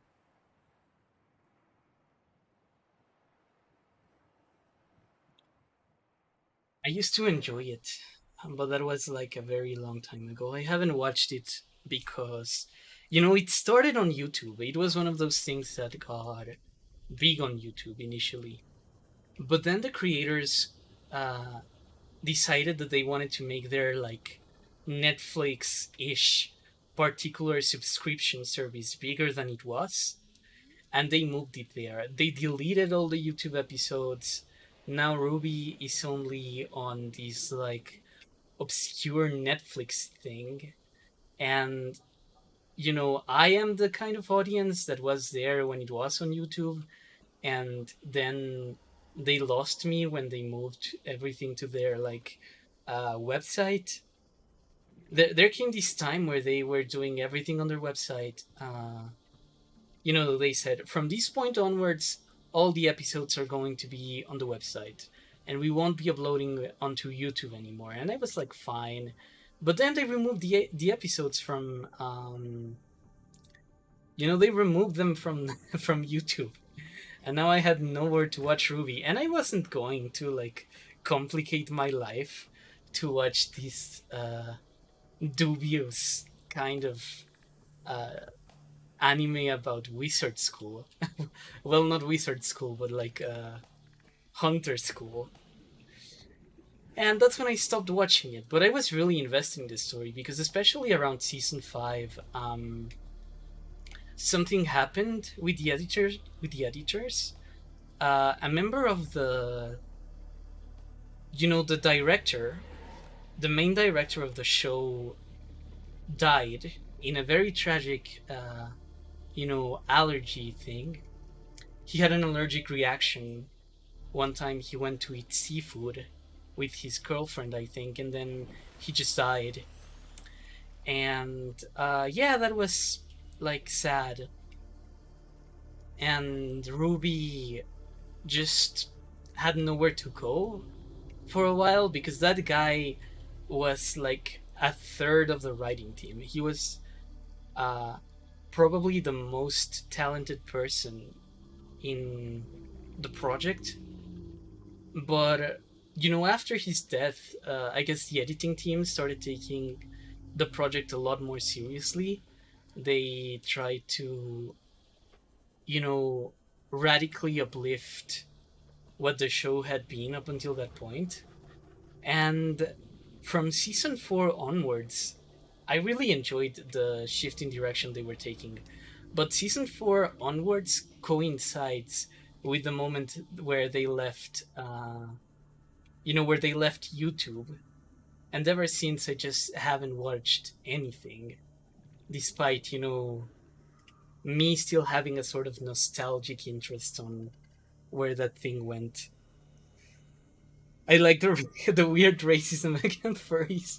Oh yeah, in Ruby there is a furry race, and people are racist towards them. I did not realize the stream title was a joke. It is a joke, yeah. It's a reference to Ruby. But yeah, I mean the Ruby people, they In RWBY, there's like this race of alien. Well, they're not aliens. They're like furries. They're animal people mixed in with. Yeah, they're animal people to varying degrees. Some are more animal than people, and some are more people than animal. And people don't like them, and they discriminate against them. And one of the villains is like a group that kind of resembles the African National Council, if you know who those guys were. They're like an anarchist, terrorist group of furries that are fighting against the oppression of the society of RWBY. And yeah, so these guys, they're the villains. You know, the oppressed minority organizing for civil rights. That's who the show treats us. The villain.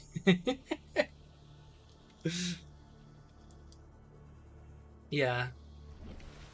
Rav, I wish the writing in RWBY got better. Seafood, how much? I don't get that reference. I'm sorry. I never expected Rav to give obscure anime lore. Bruh, RWBY is like a thing I watched when I was 12. It's been running for that long. I could like not be less invested on that thing because it's been going on for so goddamn long that, you know, kids have graduated high school. Kids have gone from like kindergarten to like university level educations, waiting for RWBY to finish its storyline. And you know, like, what do you do in that circumstance? I know it in the same way you would know like some TV show from the 2000s, right? That you were like semi-aware of regarding its existence, but I'm not too invested in RWBY. I have friends who are, though. There's like this VTuber called Rosa. The person I stream... yeah, the person I stream Far Cry 6 with. She's really into RWBY. Like, really into RWBY. And she's been following it up much closer than I am. But she's also 2 years younger than me, so... yeah, I mean, she's probably not as jaded.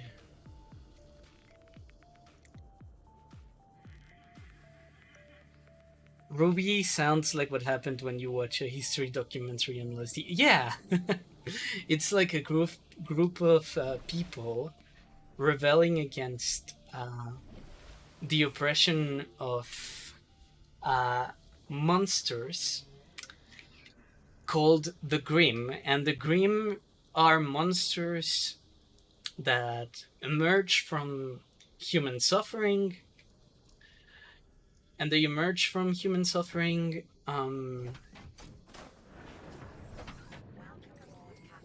thank you. Oh my god, I can finally repair CMOP. I am so happy about this.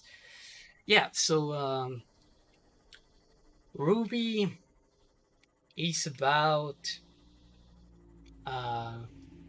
humans having this conflict with machines, and at the same time they have a conflict with a race that they oppress, and the forces that control, you know, the forces that are kind of aligned with the oppressed minority team up with the forces that are controlling the Grimm to take revenge on humanity. So the story should actually be a lot more gray than it actually is, but it's not, because the writing team just wanted to do like a generic good versus evil thing, and they couldn't because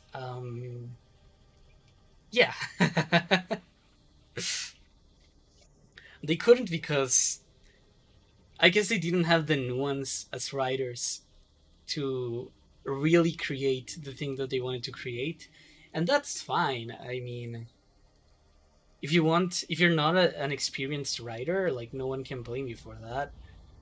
But if you're not an experienced writer, I guess you should also think twice before you insert racism and, commentary on racism on your story about, like, kids in a wizard school. A Harry Potter thing does not need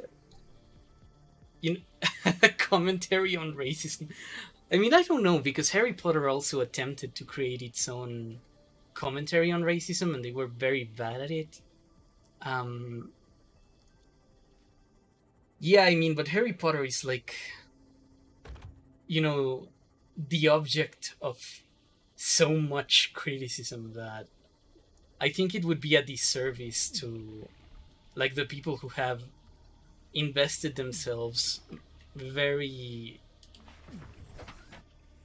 very intensely to covering that, to, like, talk about it myself, because I wouldn't be telling you my ideas.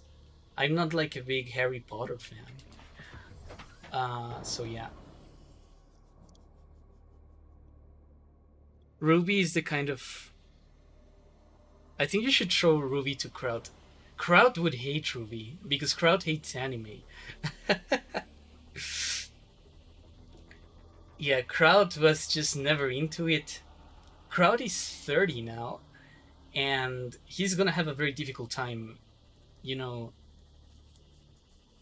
I guess a lot of people who are into anime kinda get into it because they develop a tolerance for a lot of its worst, a lot of the worst things about anime. You kind of develop a tolerance for.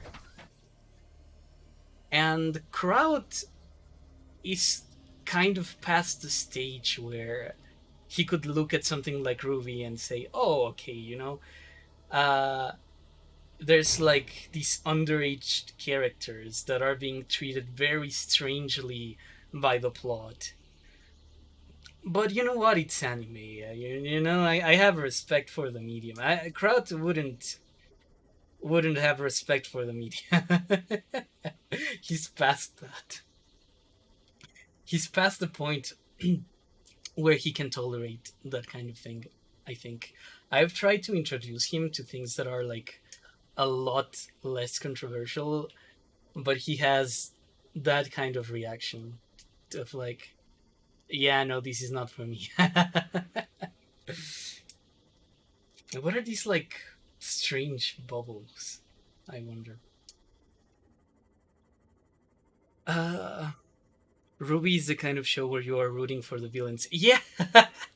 I mean, honestly, I think the Faunus are the true victims and the true protagonists of RWBY. Because, they have no reason to be treated as badly as they're treated, but they put up with it.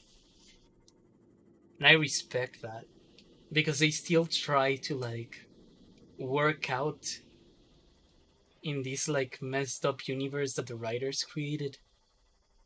And of course they don't do it because they're, like, these noble people. They do it because the writing team couldn't convincingly create a different story.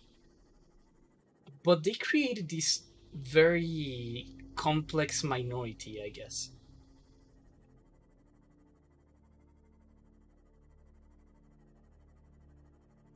They failed at doing something that, a lot of people don't even try, precisely because it's difficult. And even if I don't respect the result, I have some, pseudo-intellectual admiration for the effort. This sounds like racism, the anime. I mean, yeah. A lot of, the villains are pretty racist. The protagonists are also pretty racist. RWBY deals in racism by accident. Harry Potter is much better than RWBY. I don't know, actually. I don't think I like either better than the other. I'm like equally indifferent to both. What worse things? Now you're just being culturally insensitive. About what? About the funness. I personally believe it shouldn't be about the form of art, but rather the story.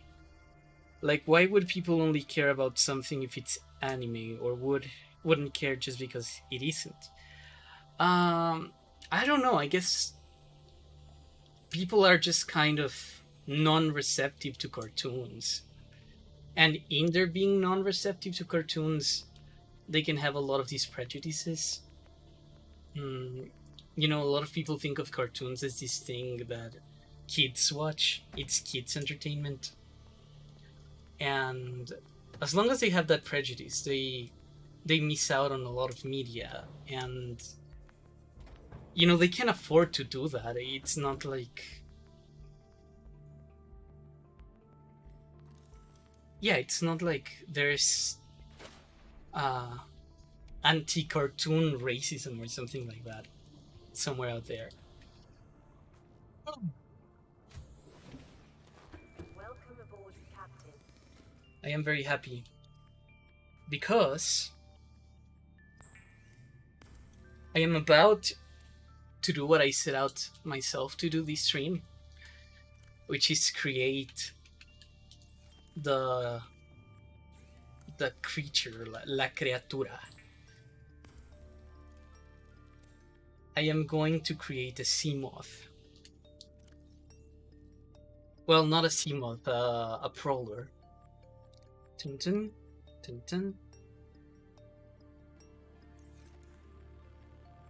Wait, I should.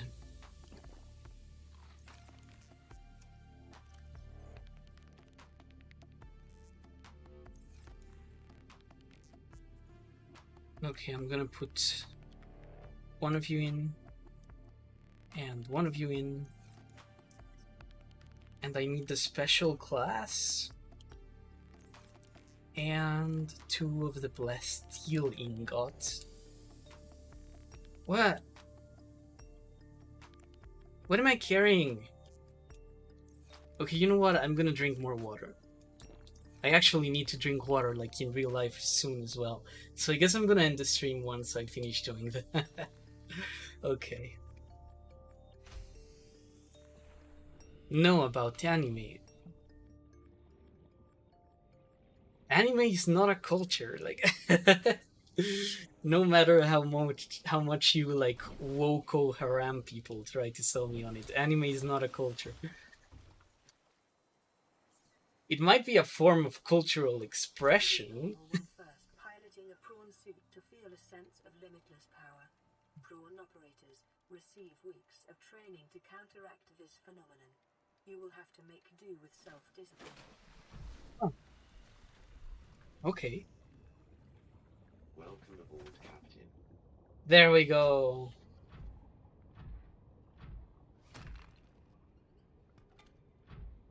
There we go.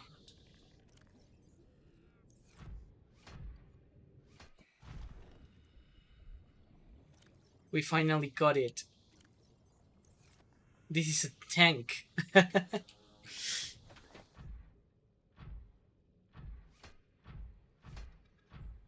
How does one jump?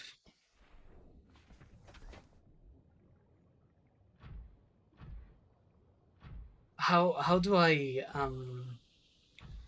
go here?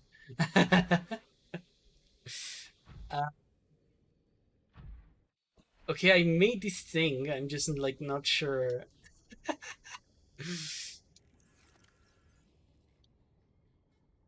Power cell. Access upgrades.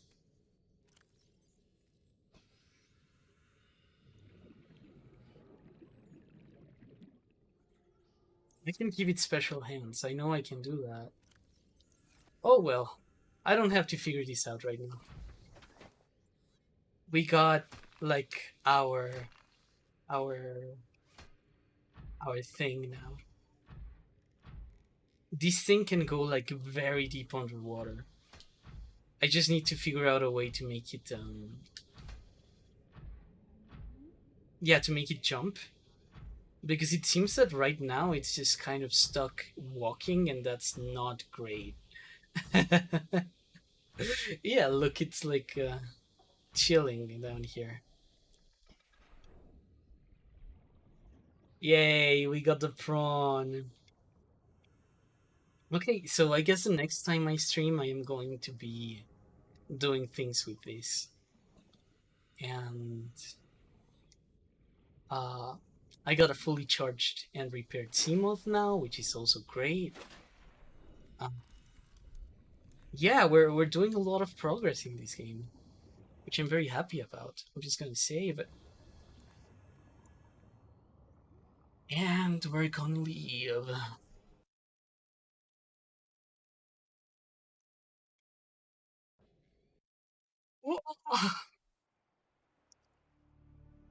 I want to see Kraut voice act as an anime girl. Kraut has probably one of the manliest voices a human being could have. That would be a terrible idea. Yeah, no, I don't think Kraut would be good as an anime girl. Yeah. Okay, let's see. Again, it has tropes and a subculture connected to it with all sorts of weird quirks. You are the one that was talking about being multicultural. Yeah, but anime is not a culture. Kraut's uwu voice at 1 million subscribers. Oh my god. Imagine Kraut being in a furry costume. There is a furry costume designed for Kraut. I will tell you this because you stayed with me in my stream for quite a long time. But yeah, it's a parrot suit. He has never worn it, but some people got him it. But yeah. He got himself cat ears for April Fools already. Yeah, yeah. He also deleted his Twitter. Anyway. Oh god.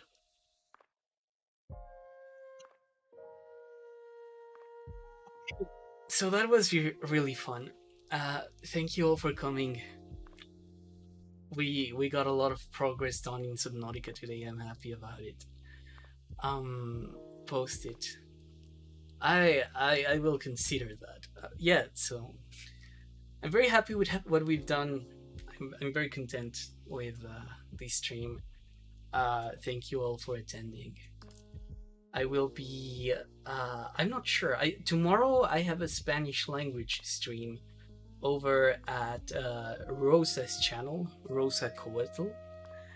And she, maybe most of you won't be able to access that one, but if you want to attend and watch us play Far Cry 6, you are more than welcome. I'm gonna go continue with my day, and yeah, as always, thanks for coming by. I will continue with a more organized stream schedule next week. We have a lot more things to do in Subnautica, but we finally got the machine that can allow us to go to like the deepest parts of the game. It just needs like a lot of setups. It needs a lot of fine tuning to work. But from here onwards, we're like in the mid game. We're in the mid to late game. We just need to like continue and yeah, just do what we've been doing. I will now go on to work out, draw some slides for Quebec 3, and also what else? Yeah, I have to do some university stuff as well. Oh my god, I almost forgot about that. Anyway, thank you all for attending, and I'll be seeing you later on the next one, or relatively soon on Discord if you want to join my Discord as well. So yeah, hi, bye.